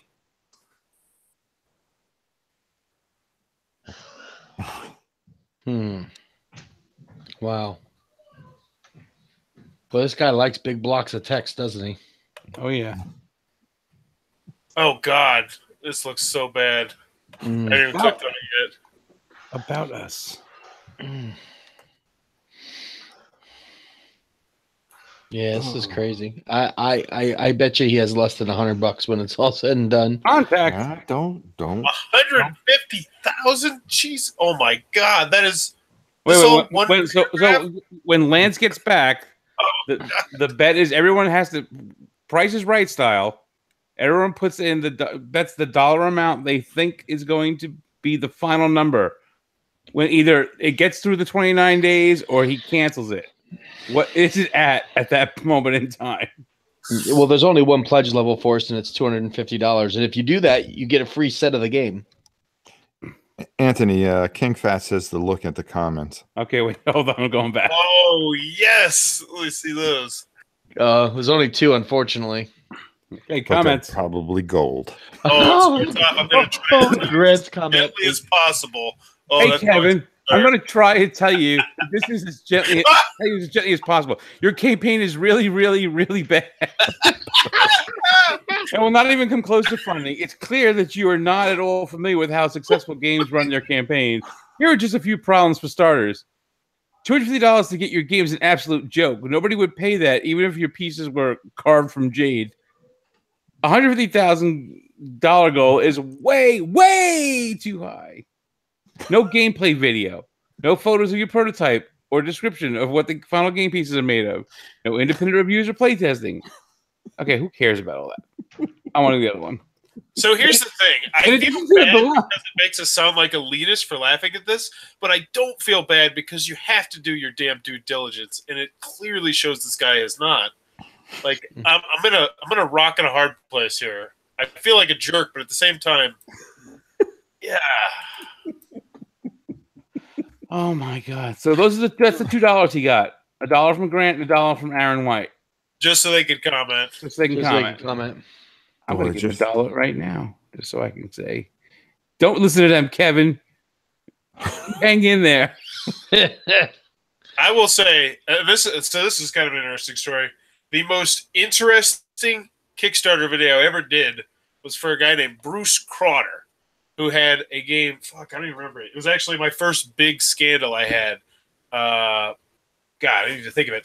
But he reached out to me, and his first message to me was how awesome he was and how he had won numerous arm wrestling championships in California and how he had won money on Wheel of Fortune and how he was like a pro caddy. I'm not even joking. Like, this was the Board Game Geek message I got. Like, What was his name? Bruce Crowder. And he was like, hey, I saw your video for Cut the Rope. It's got like 100,000 views. I want you, Recon Strategy. That's the name of the game. Oh my God, we're going down this path right now. It's a game called Recon Strategy. Is that the game with the checkered board and you start in the two corners? Yes, it surprisingly is actually a good game. But that's neither here nor there. We're talking about the madness that Bruce Crowder brought in my life for a couple months, which I really enjoy. So he said, yeah, we're going to do this. And I was like, yeah, sure. Just send it to me, because this is before I charge for this sort of thing. It's like, just send it to me in the mail. I kid you not, about a week later, I got a certified letter from his lawyer in which it was just saying, hey, you are going to do a video for this, and you can't be, you know, like steal the game idea or something like that. I was like, sure. But he's like, just to verify, I want you to call my lawyer. So I was on a 3-way call with him and his lawyer, which was as awkward as it sounds when I say it, because it was like, I'm not going to steal your game, bro. And then he flew from California to here to teach us the one prototype, which my wife was not happy about at all. He flew across the country with the prototype to teach me this game and then leave it here so I could review it.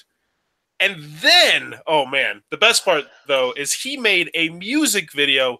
Well, he got banned from Board Game Geek because he was like just lighting up. Like, he was the most trending thing on Board Game Geek for a couple days because he had like 1,000 comment forum thread that he had. And then he made a song. I'm going to post the link. I got to find it about Recon Strategy, which is amazing. So I will look it up. On arrest record for I found assault. something even better. I found a news program, like a local news story about. Oh yeah, the old school one. Yes. And it's not better. I assure you, the song after we do that is amazing. Is it like a rap turntable thing? No, it is. I think it's let's get reeked. Oh God, I'm excited for this. Wiki. I love it. I love it. What did I walk in and what is Let's Get Reeked. I got. Oh yeah, play Let's Get Reeked. It's incredible. Oh, you need the video though too. We need to get the video up on it. Somebody else pull it up. Well, time out. So what's our wagers? I'm in for $18. All right. So Anthony, you will be our secretary on this one. Oh. Get a piece of paper out. And then share the video that the link that Anthony put in there. Put it on the channel. Don't share that video. I'll post the video. All right, so Pete's got 18. $18. Even? Even. Okay. 1801. Rob? Damn it. 149, Bob. 149. Forrest? I go, you know what? I have faith. He's asking for 150 grand. He's got to have some friends who feel bad for him. I'm going to go $1,100. Whoa. Oh. I'm feeling it. I'm feeling Lance? it. Oh man. So 18. Those pieces actually look cool. 149, 1,100. Don't you do it. Don't you freaking do it, Lance. No, see, I'm gonna say 1101, Bob.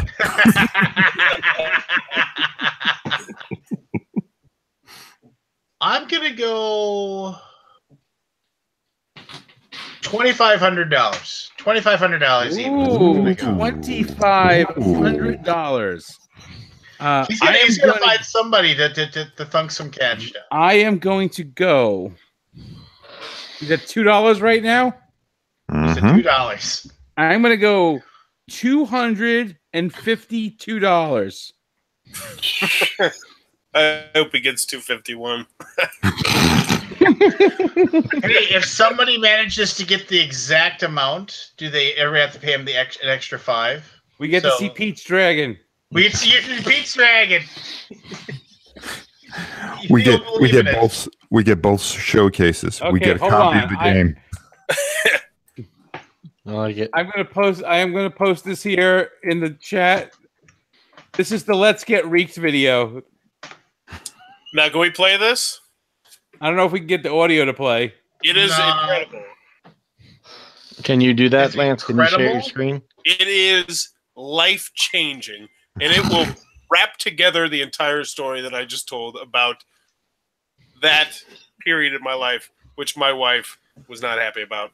So, okay, so this is something called Recon Strategy? Yeah, Yes. it's the Forrest's first big game review that had tragedy around it or Yeah. scandal. It's People a thought it horrible, was like- horrible game. I actually thought it was a decent I thought it was a good cooperative game. If it was mass market, I probably would keep it as a family game. Hold on. When he flew to your house, was he wearing polyester? Ah. I don't remember. We're still friends on Facebook. He posts a lot of picture of him jacked and his super hot girlfriend who's like 40 years younger, and his poodle. Yeah, he's like 62. He has an arrest record. He got arrested for assault last year.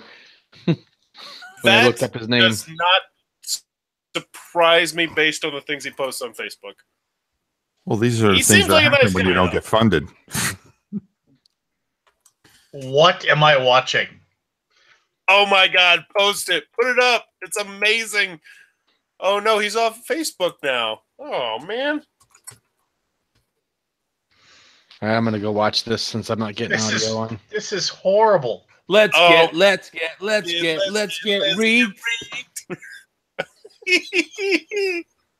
The lighting too. He's built like my grandson, and he's 3. He was a nice guy though. I liked him. Aside from the whole assault thing, which I can't speak to.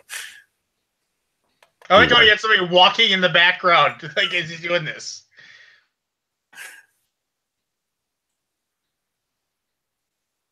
I could see where your wife would give you a little bit of a hard time over this. Well, it's like the guy was like, "I'm gonna fly down there," and I was like, "That's kind of unorthodox. You can just send it in the mail." And he's like, "No, I'm gonna make sure you get it right." Oh God, because the original rule booklet was about 80 pages. It was ridiculous. It was absurd how long the rules were. What? Okay, so this is some guy who contacted you to do a video for him? Kickstarter video when I was first starting to do it, maybe like a year or two afterwards. And his initial email, and I'll see if I can pull it up, was just about how awesome he was and how he won money on Wheel of Fortune and he won an arm wrestling championship. It was incredible. Wow. He said he was he I assaulted really wish somebody? the game. Well, that I did not know until Pete brought it up. What the hell did I just watch? I have no words right now. Did he fly down to see you? He flew from California to my house. Yep. Did he stay for dinner? He bought pizza. He bought pizza and liquor. Wow. And you learned how to play. Yes, he taught us how to play. Like I said, I thought it was a good family game. I still do. Oh, do you now? I haven't played it in years, and since then my tastes have definitely been refined a little bit. But yeah, I still think I would enjoy it. Forrest, what do you think Doom did? The video? Him no, just the way he never actually posted a Kickstarter. That was the big thing. He never posted a Kickstarter for the thing, but he came onto Board Game Geek with the attitude of all this shit is garbage. This is the new best game I have come up with. So he came into it like that, which, immediately people are going to be against. He made a bunch of fake accounts to like thumb it up and vote it and like comment on his comments about how awesome the game were, but he wasn't the best at the internet, so it was just blatantly obvious because it's like this person joined 3 hours ago and they're talking about how great Recon Strategy is, and like this person's defending Bruce and they joined today, and it was just it was man, I'm gonna find that email. He went through an awful lot just to have pizza with you. I think maybe he was hoping Couldn't that you just made a Kickstarter stretch goal for that? Yeah, like I said, it was creepy. It was weird.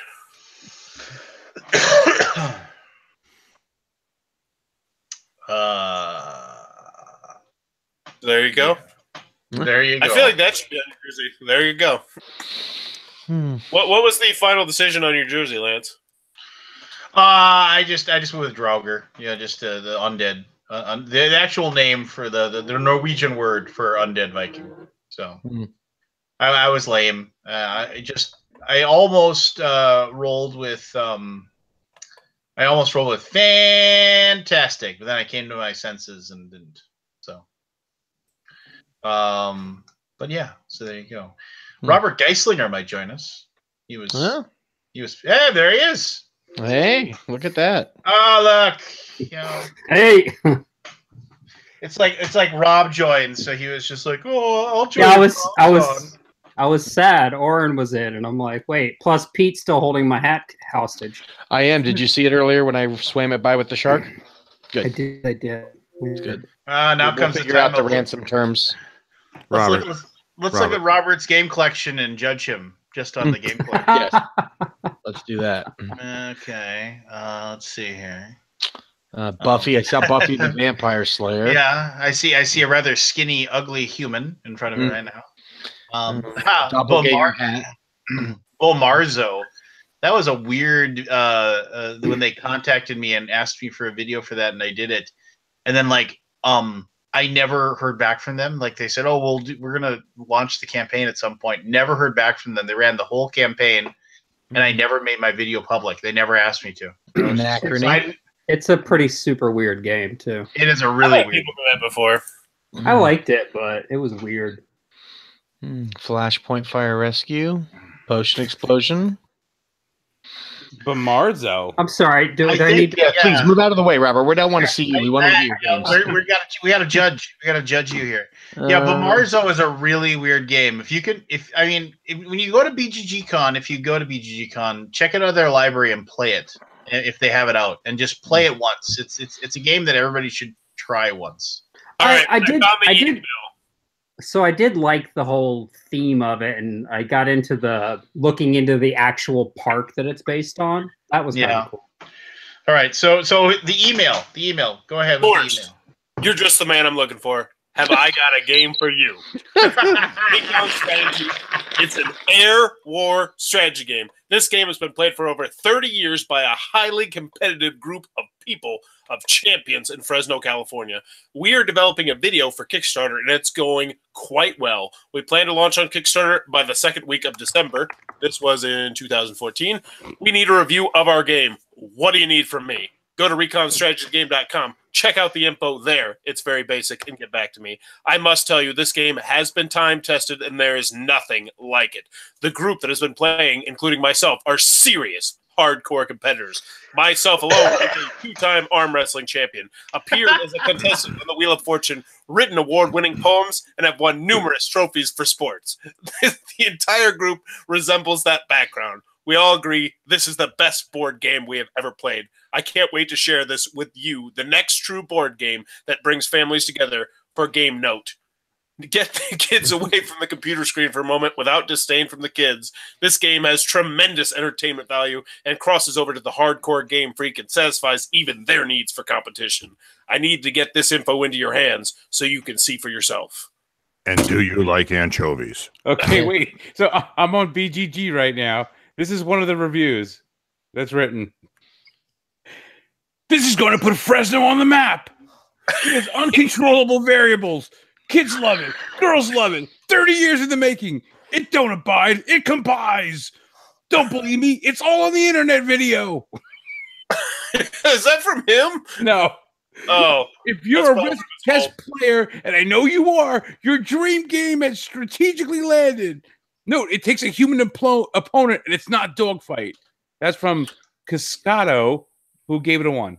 Who gave it a 1? Oh, that was the big controversy too. Was apparently he stole the game from some 1960s game called Dogfight. Milton Bradley's Dogfight. And people were busting my balls like, you should have mentioned that in the reviews. Like, what the? Like, I played this 1960s air war game. Recon takes Dogfight's abstract World War I dogfighting concept and adds a second aircraft type provision for flying more than one plane per squadron at a time. Yeah, it's basically, that person gave it a 4 and basically said it's a homebrewed re-implementation / expansion to Milton Bradley's Dogfight from 1962. The update: the creator has contacted me and threatened me to change my rating. God. Oh my God! Oh, these comments are good. Wow.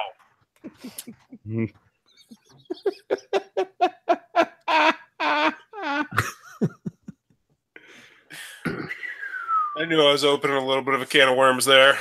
I haven't thought about him in a while. Wait. I haven't thought about him.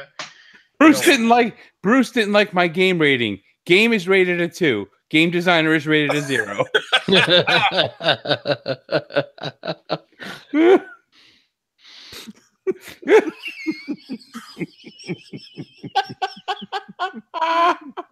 Just ridiculous. Just like I am the fastest runner ever, as long as I don't run against other people. Oh.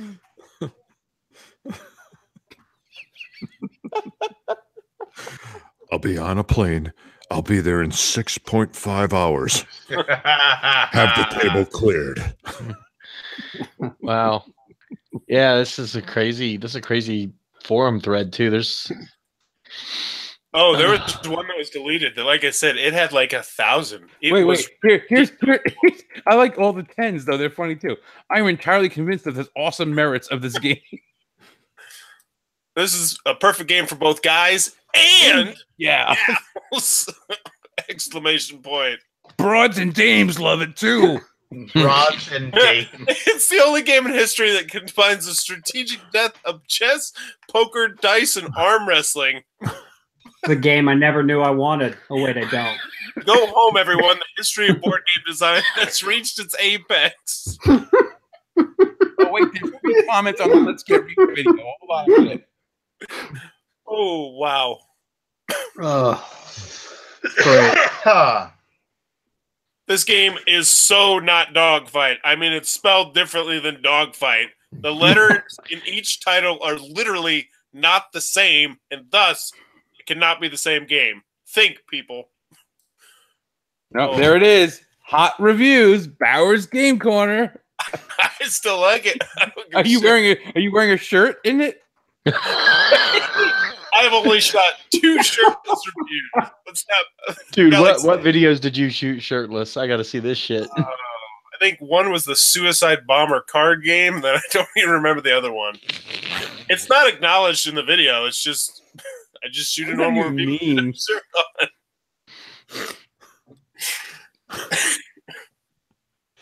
Just crazy. Yeah, this is a crazy one. This is one of the weirdest BGG pages I've ever seen. God. I'm watching. This is back in the day when Bowers was like when Forrest was like the California skateboarding guy. His arms are flailing around. He's got lots of hand gestures going. Alrighty then.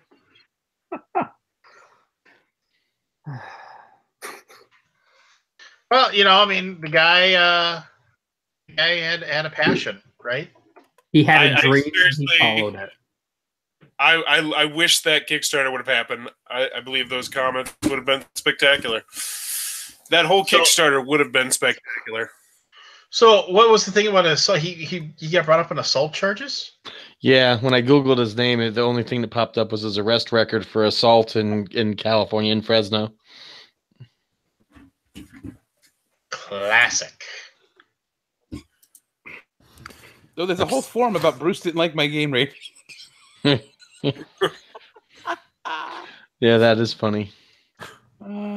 Good luck with that. People rate stuff on BGG ones all the time. And it says, so he sent me some geek mail. Dude, just found funding without Kickstarter. Can't wait to prove your butt wrong. I have no idea what you're talking about. I now have been around for over a year. I have association with a number of game sites. I have seen and played so-called modern games, in quotes. What a joke. Seriously? Did you even watch the game videos on YouTube? I doubt it. Yet you post a phony comment. I doubt it. And he spells YouTube, you space tube. Yeah, you post a phony comment like that just to lower the rating. LOL. And you're qualified with quotes. LOL.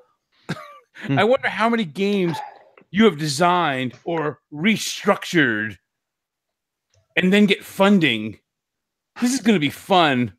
I will have the last laugh. Recon Strategy, a game out of your league. When it's published and on PBEM and cash tournaments get rolling, keep this same attitude, dude. Don't need it. Didn't need you for funding.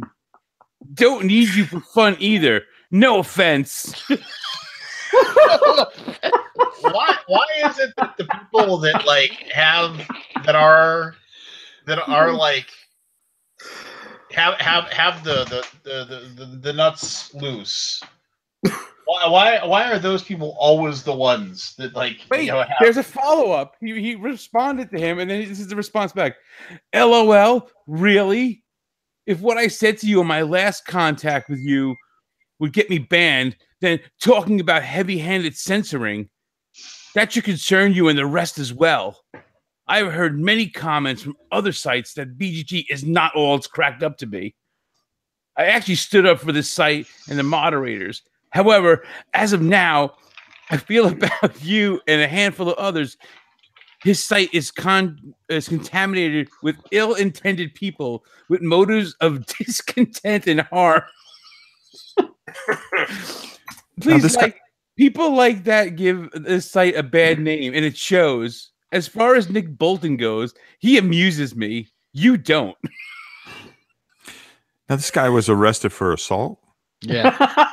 Go figure, right? Somebody must have called the dogfight. Jeez. Also, from now on, Anthony, you have to read all BGG comment threads to me. Yes. you do have a certain panache about it. You suck. You and your whole lousy operations suck. Yeah. Well, good for him for having a passion, right? And wanting to make something and get it out there. Not a lot of people. Kurt, I don't understand your remark, sad on multiple levels. There's nothing sad about anything I have said. What's sad is the ignorance and blindness surrounding the true merits of Recon.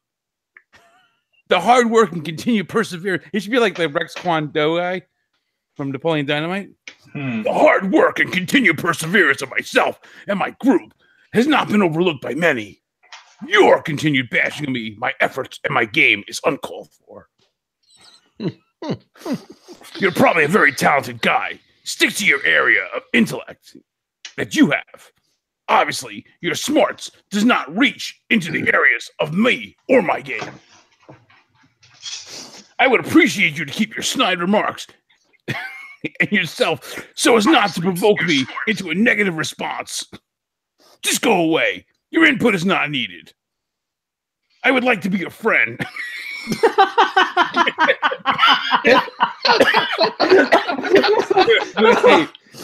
If you would ever like to work together again. I would like to be your friend, but you don't make it easy for me to gravitate towards you.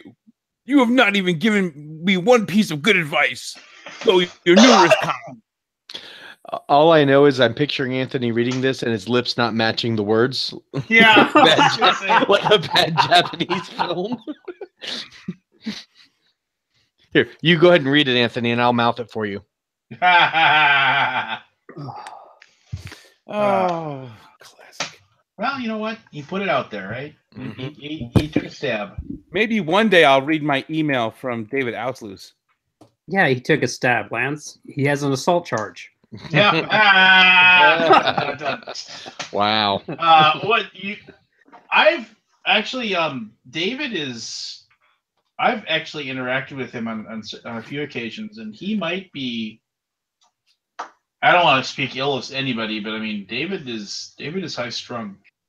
I'll leave it at that. He's He lets you know what he's thinking, and does not make it short and sweet either. David, he did not like my review of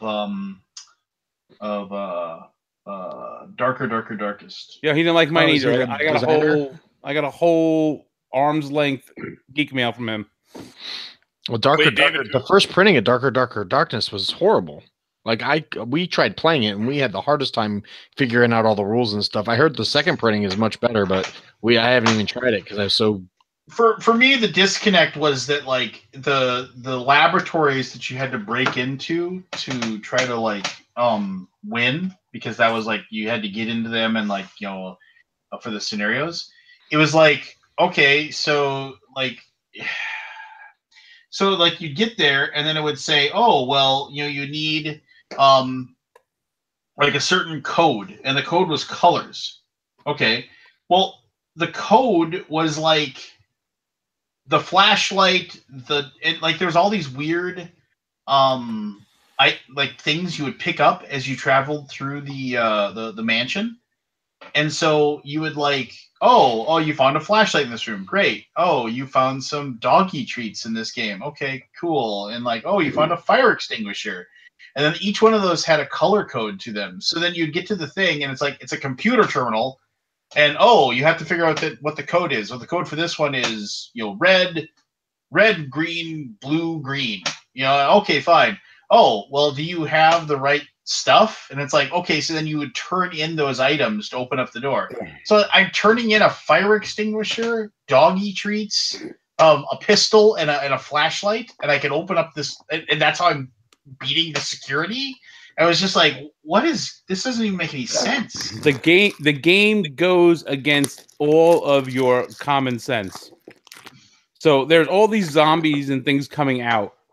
And your common sense is, I have to fight them. But no, the game requires you just to run. Mm-hmm. You have to get to each of the 4 rooms in the 4 corners in the order you have to get into them and get back out. That's all you need to do in the game. And it's bloody ass hard because there's 10,000 things coming at you in the game. So you have to fight them. So there's no way that you have enough time to do everything. And then you think you're doing all right, and all of a sudden, Rob. the room catches on fire. Rob, thank you so much for joining us, man. Oh, definitely. Guys. It was a lot of fun. You should show up more often. Hey, somebody, Peter, invite him into the secret. He's not on Facebook. He's not on Facebook. Oh, he's not on Facebook. Damn it. I won't be here next week, so you have to get his email address so you can email him a link. Well, are any of us going to be here next week? It's 4th of July. Yeah. Oh, actually, I won't be here. No, actually, I might be because I think I'm coming back into town that night. I will give you, Lance. I will send you his email, and then if you guys have a show, you can just email the link. I'll set it up for you. Yeah, I'll just keep sending you the link, and then when you can make it, just log in, man. By the way, I love the Macho shirt. Oh yeah, Macho Club, baby. Yeah, I love Macho Man. You know, I tried to find you again at Origins because I wanted to tell you I had a whole bunch of tapes for you.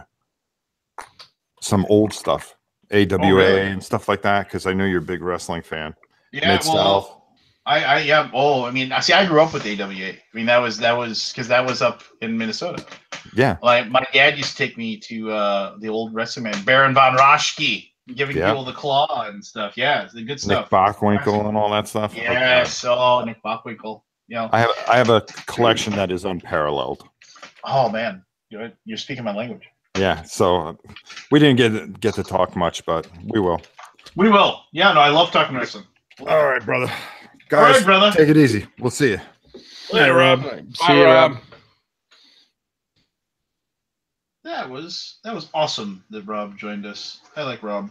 Rob is like, and I've said this many times to anybody who listens, but Rob is genuinely one of the nicest human beings you'll ever meet in your life. So if you ever see Rob at a convention, go up and talk to the man, and he's an awesome dude. Just sent you the email, Lance, so you've got his email address. All in favor of accepting Rob as a loyal Alaboomer? Say aye. Aye. All in favor of getting rid of Pete's dragon? I'll choke Pete's dragon later. Here's my favorite thing in the entire Recon Strategy BGG page. We're back. We're back. Recon. We left for a little while, but we're back. There's a forum, and it just says Recon Strategy Legacy, and it was posted December 11th, 2015, and all it says is, any idea whose time has come? What? It's from him? No, it's just an idea whose time has come. The Recon Strategy Legacy. It's just because the guy's putting his money where his mouth is. The proof is in the pudding. In the pudding? Because everything. No, pudding. That he did on purpose because every time the guy says something to someone, he keeps saying that the proof's in the pudding. I'm putting my money where my mouth is. That guy has some serious issues. I, Stephen Rochelle, will give $100 to Bruce Crotter and additionally donate a further $100 to in the name of the charity of his choice if Recon Strategy is commercially available through standard distribution channels in the next 2 years. I'd like to just ask, and I would just like to I would like to posit something about this gentleman. Okay. Do you think he and David Lowery hang out? I believe that he is a genetic mutation of Guy Fieri and the Sham Wow guy. Yes. Ooh. Tell me more. Go on. Yes. Continue. Yeah. So there you go. Talk amongst yourselves because I gotta track something down. Hey, Above Top Secret is funded. Woo! Yeah, I did. It made funding with that horrible name. What's that? William, Above Top Secret. Yeah, we were talking about. Well, you were here for part of it. We were talking about all these weird Kickstarters. This one did fund just barely, with 7 days to go. It's funding now by $300. What was it called? Above Top Secret. It's not just Top Based Secret. off the old Top Secret RPG. Top Secret is here. This is here. Above it. That's even better without you doing the hand motions, but I'm imagining you're doing the hand motions. Yes.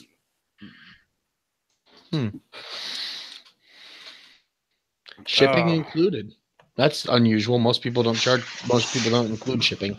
Let me just check if the guess poo is getting closer. Guess poo.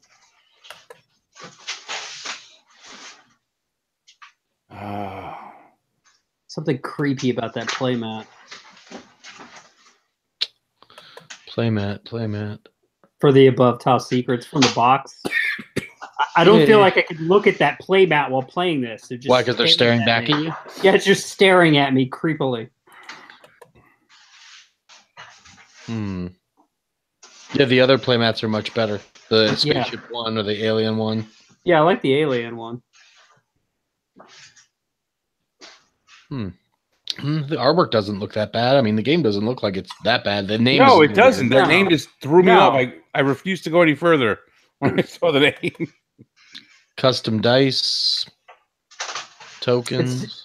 It seems reasonably priced for what's in the box, too. Well, don't forget though, it's not going to be because this is an Australian Kickstarter, so you're gonna. Oh, It says the shipping is free, but that's only within the EU and Australia. You'll probably pay twice what the game is worth to get it shipped to the US. Well, no, it does say US friendly shipping, but it doesn't. Shipping included, no more to pay. Note for all Euro countries, see EU pledge. So maybe it isn't. Yeah. Maybe shipping is. Maybe they've got a fulfillment agency. Yeah, it looks like it's about $27, and that includes the shipping. I don't see anything. Yeah, that's not bad at all. No. Hey, Robert, would you like to get in on our wager? Oh yeah. What's the wager? I must have missed You it. have to go on. You're in Kickstarter right now, right? Yep. So search for coat of arms chess set or something. Yeah, just do coat of arms chess. Coat, COAT, not code. Coat of arms chess. You have to guess what the project's going to. Well, wait. We'll give you a couple minutes to peruse the wall of text on the Kickstarter. Coat of arms checkered board chess. That's it. With a whopping $2 pledged right now. Correct. That's the one. So here's what the wager is. You have to Price is Right style. Give us the dollar amount that game will have raised at the moment it is either canceled or the funding ends on it. The funding period ends. $2. Now let me look at it. That could be a very accurate guess. Just so you know, it's $250 one pledge level, but you get a free copy of the game. I see that. I was about to ask. Once sets are mad, we can send a set for free. I don't think they know what free means. Yeah, I don't think they do either. I'm almost half tempted to change my bid to $252. This guy's a chess expert. And then just back it because I know it won't fund and they won't charge me. Yeah, we have the stipulation you're not allowed to back. You're not allowed to actually back the project. Yes. Yeah. All right. Well, I'm definitely. The project disqualifies you. I'm definitely not reading whatever this run-on paragraph is. Yeah. That's not going to happen. Ooh, wait, there's comments. Yeah. Yeah. People telling him people tell him to cancel now. Abandon all hope. Is basically what it says. Yeah. As politely as how did he say it? As delicately as I can possibly put this.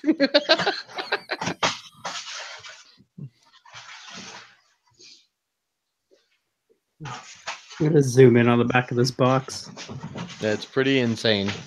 Well, if you want to see what the miniatures, what the figures look like, don't click on the link that's in the wall of text because it's not an actual link. If you click on his profile, you can click on the link and go to his website and see the actual pieces,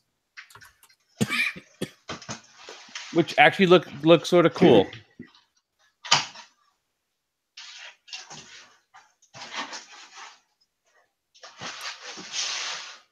Just let us know when you're ready to lock in your guess.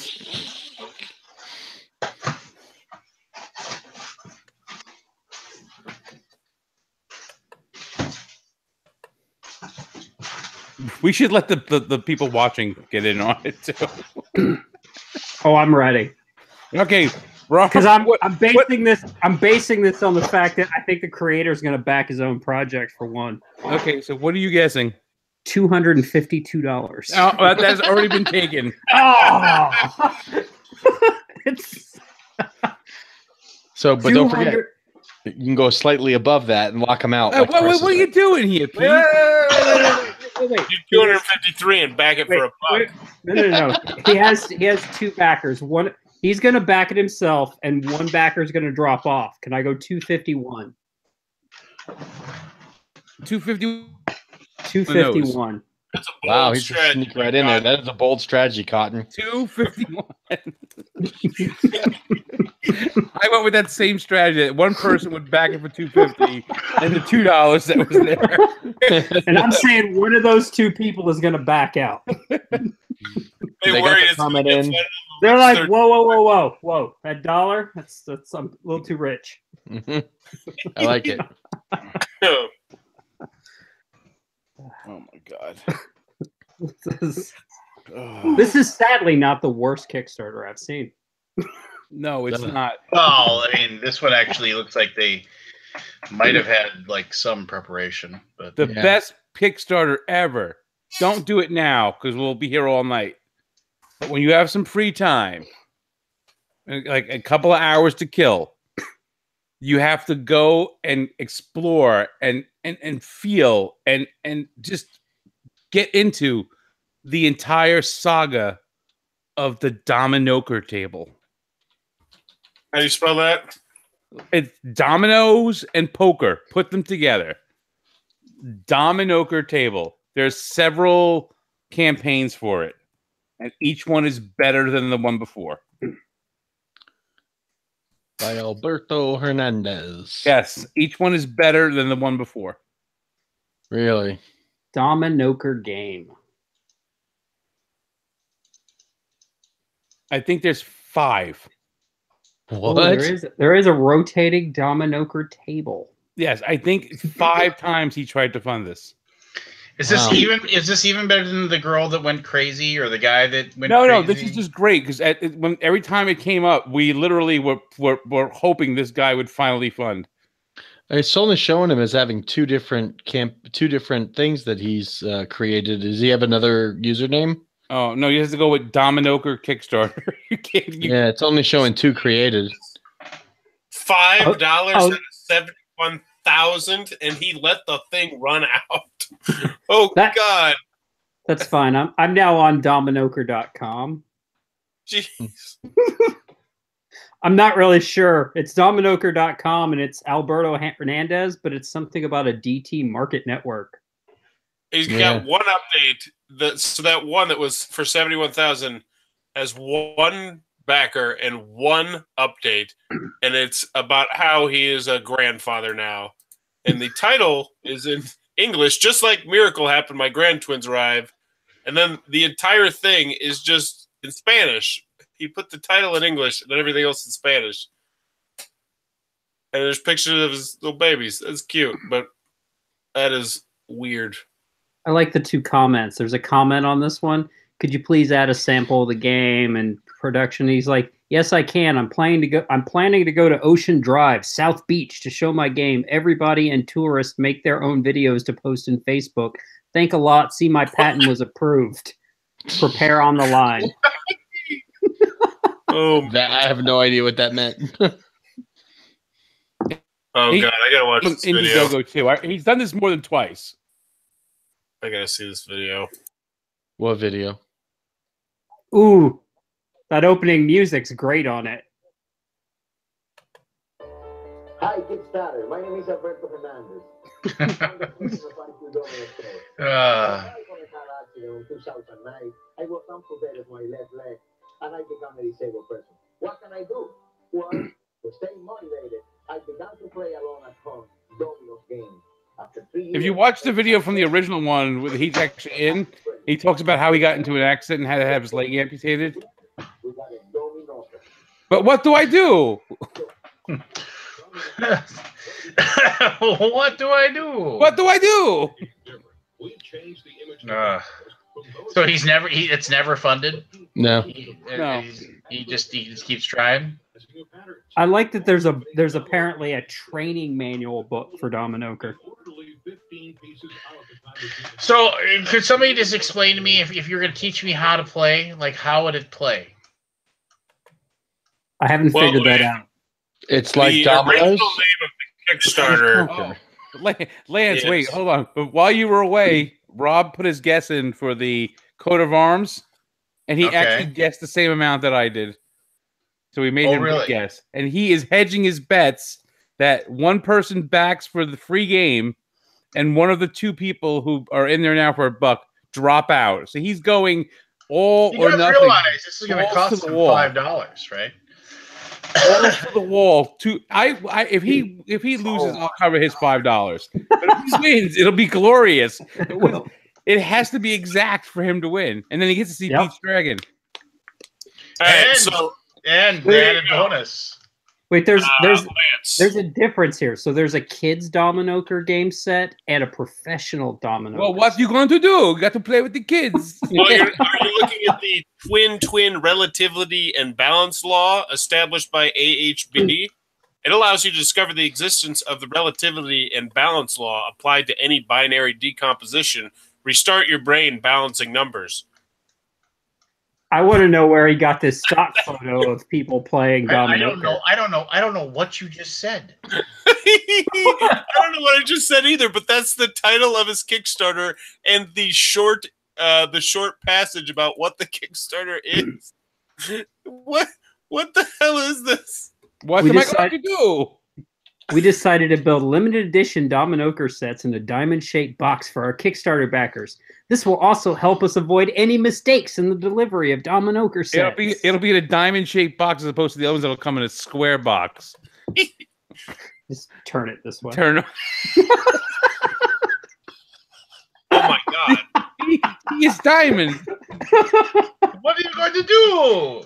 It doesn't No, I'm mean serious. Mario. No, I really do want to know where he got this stock photo of people playing Domino Kur. I'm a warrior. I'm gonna win. No, because apparently he's made a table. Oh my god! What? Oh god! This is just amazing. There was a whole like Domino Kur like casino thing he was opening at one point, You and like guys, league play.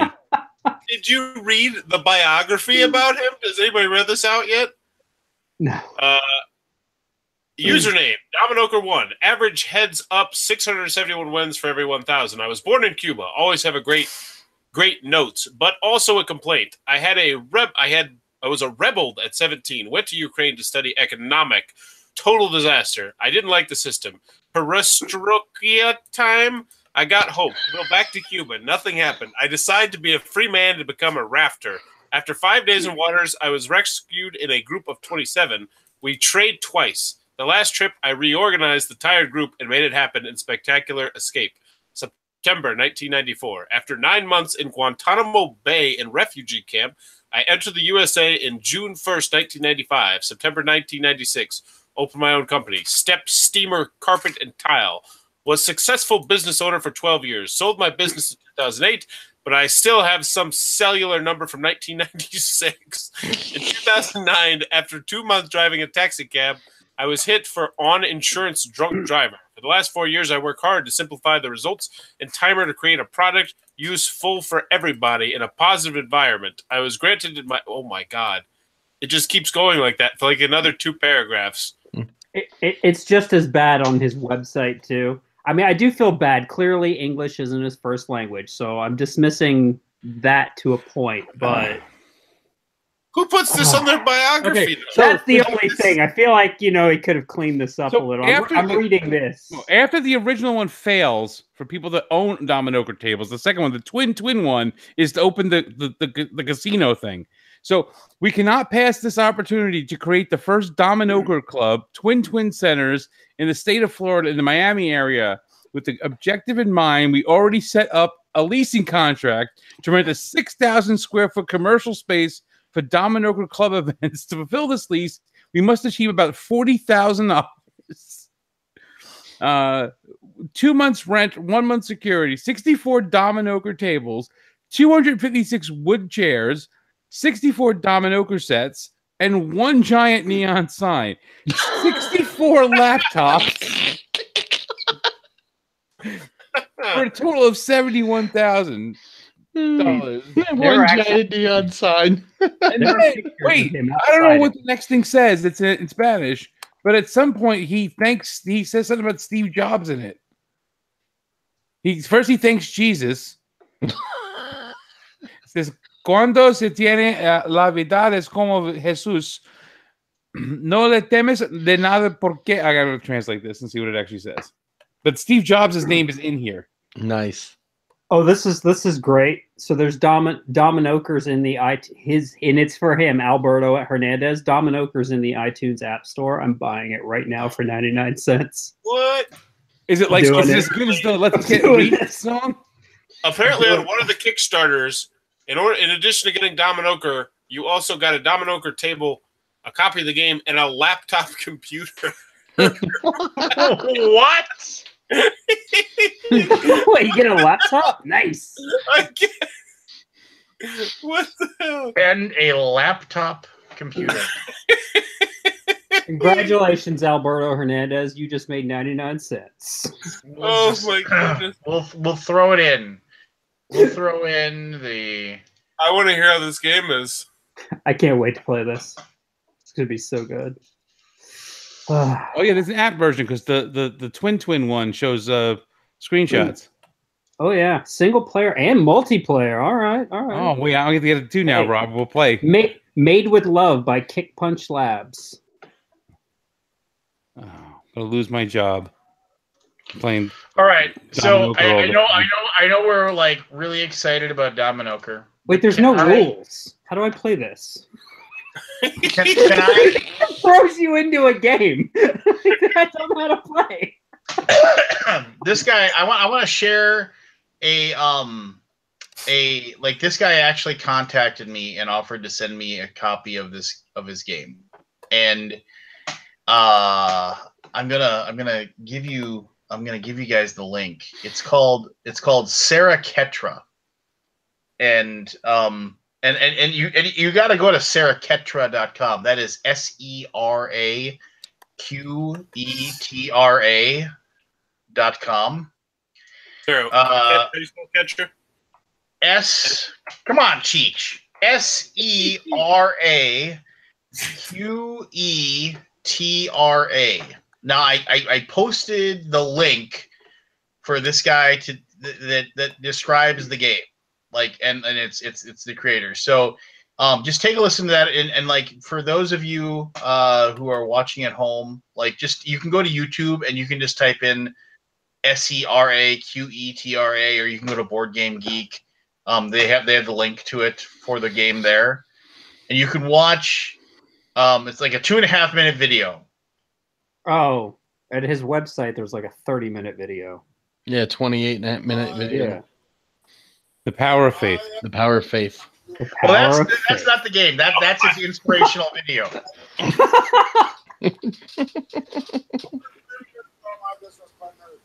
Okay.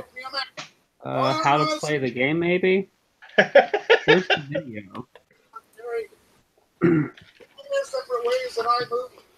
Yes. Yeah. Yeah. His partner was selling drugs. He was dead. Murdered his apartment. What the hell? Yes, I know. Wait. Does this really say luxury Saraquetra board game? $9,975? Yes, because like all the pieces are handmade It's by luxury. him. I'm sorry. Do you have a coupon code? Because I can enter a coupon code. We can get a Groupon. I'm putting a coupon code in. Will be good. Eventually, people believe, man, as God once was, as God is, man. We need to get this guy hooked up with Bruce Crowder. They could make a hell of a game. I'm reading the health benefits of playing. for $9,000 for the nearly $10,000 game. He will give free shipping. Wait. Is there actually a clickable on his website that's how to be smarter and taller? It's a book he wrote. It's a book he wrote. Wait, it's only $12.95. Okay, book. Do I get a free book with the game? Oh, hold on. You're making fun of the guy, but I hope he sells a lot of these, because 10% of all sales are being donated to the Huntsman's Cancer Foundation. Game reviews. So I'm gonna go buy a table. I would, but I gave all my money to Domino Kur. I'd buy one. I gotta get off tonight. I'll talk to you guys later. Oh, get off tonight. Look at you. Oh. Your wife out of town? Oh! It Good wasn't night, even Forrest. Forrest already vanished. Yeah. But yeah, there you go. $3,000 per playing board, $15 per book of rules. So is the board like the picture, like the old example, like the table? I don't know. It's a transparent board. It comes like, wired to light up. Yeah. Because like my goal in life one day is to have enough money to have someone hand make me the game board from 10 Commandments. Part of me says, even though I got this, something, whatever it is, he offered to send me a copy of this game. Part of me says I should accept and see if he's going to send me a $10,000 game for nothing, free shipping. Do it. You should do that. Then he'll fly down. The worst he can say is no, but you should. You should say sure. I'll be happy to review it and see if he sends you the table.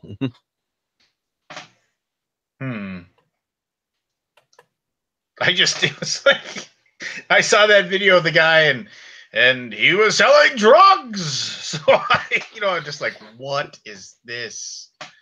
The benefits of playing. Can prevent Alzheimer's. Having fun and feeling good. Is he wait? Is he selling a game or is he selling pot? Grows your immune system. It was probably forced. It's good for the glaucoma.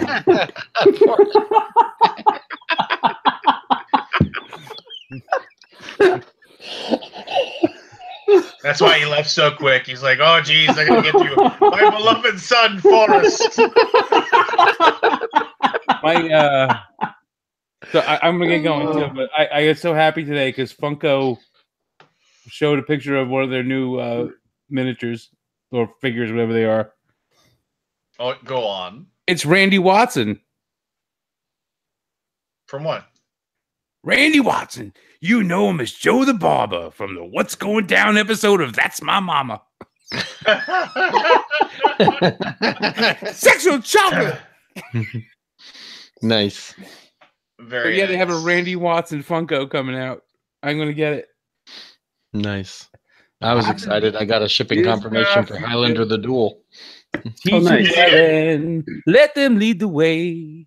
You got shipping confirmation for it? Yep, I got tracking. It's coming Saturday. It'll be here Saturday at before 8 p.m.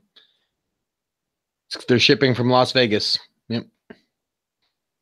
Yep. Highlander the Duel. I got a double pledge. I got 2 copies and 2 expansions.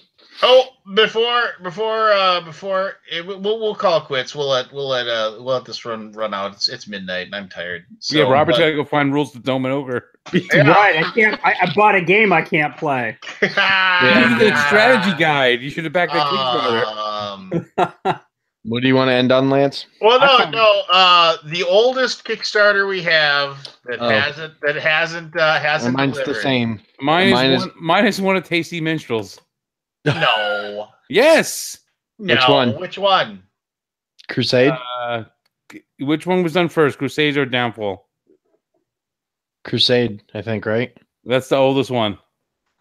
I think Downfall was before. I'd have to look offhand. All right, mine is. Let me look. I'm pretty sure it's still Airlines, but if it wasn't Airlines, since we don't know if that'll ever fund or not, the next one in line would be. A lot reached out to me actually. He was just like, and he was talking. He's got another Kickstarter coming up. Did you put in a good word for me so mine comes first? No. He has a booth at Gen Con. He does have a booth at Gen Con. Well, then I'll have to go pay him a visit. Which is like kind of setting up a dunk tank, on a psychopath. I don't know if he's going to be there. Nils is going to be there working it. No, he said he's going to be there. No, he has a new game. He's like, what is it called? Dice and Dragons. That's what he's got a new game, and he's going to launch it right at Gen Con, and he's going to be demoing it at the place. Outside of Airlines, I have Fantasy Football, which is supposed to be shipping any day now, and Crusaders. Yep. They will be done deluxeified. Those are the last ones I'm waiting on. That are kind of in that delivery window. So All right, hold on.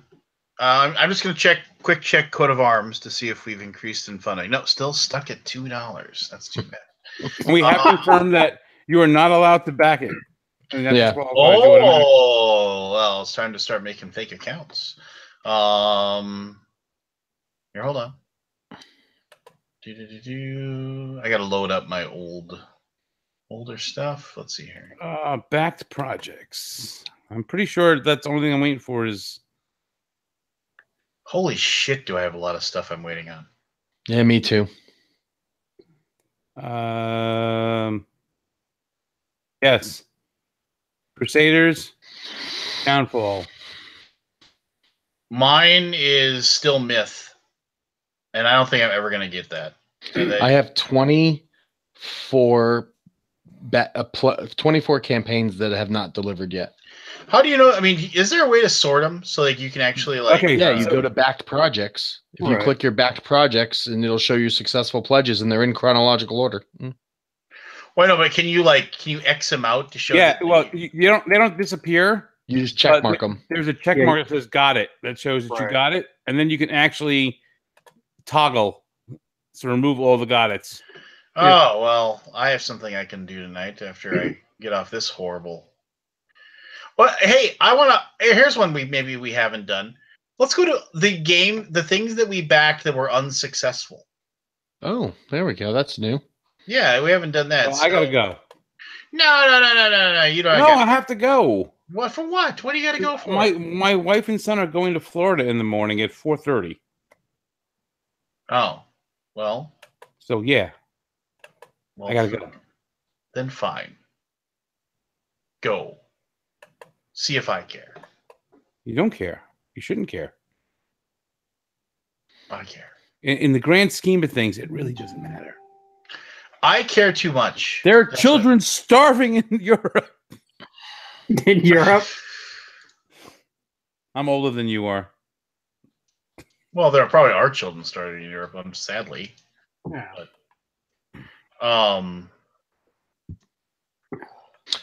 So let's see. Ones that I pledged that are unsuccessful. Pirate Republic, the first time it was on Kickstarter, I pledged that. Sharknado, the board game. How can I? Is there a way for me to sort ones that are unsuccessful? if you scroll all yeah. the way to the down, you'll see the ones that were unsuccessful. Project Oh, State. there we go. You can toggle it so that there's the Whoa. unsuccessful ones. I have 65 unsuccessful pledges. Oh, wow. So I have Legacy of the Ancients, a campaign setting, RPG unsuccessful. Outer Gods and Interlopers, another RPG unsuccessful. Good night, guys. Night, Anthony. All right. I had to mute Lance so I can say good night. Yeah, we saw. All right, bye. Gaslight Empires. Action Mat Football. Antediluvian Wars. I don't even remember backing that. Yeah. So tell me, Robert, do you ever go to a game store and you'll see a game on the shelf and you'll say, "Hey, this game looks really cool," and then you start looking at it and you start looking at it some more, and then you realize, "Wait a minute, I reviewed this." Yes. Happens a lot. The worst is when I've done this before. I've went to a store, looked at it, bought it, got it home, and then realized that I've reviewed it. And Which meant you already had a copy And it of was already sitting on the shelf. Mm-hmm. I buy things that I already have more times than I care to admit. Mm-hmm. Yeah, I've done that too. I'm surrounded by 1,200 games. I don't know what's in this house. You're here. Here. All right, it's 1 a.m. Yeah, good enough. Let's call it a night. Yeah. Yeah, we can call it a night. Robert, nice of you to join in. I'd like to give a shout out to Rob Oren for joining us as well. Please, everyone, we will likely have a show on the 4th of July.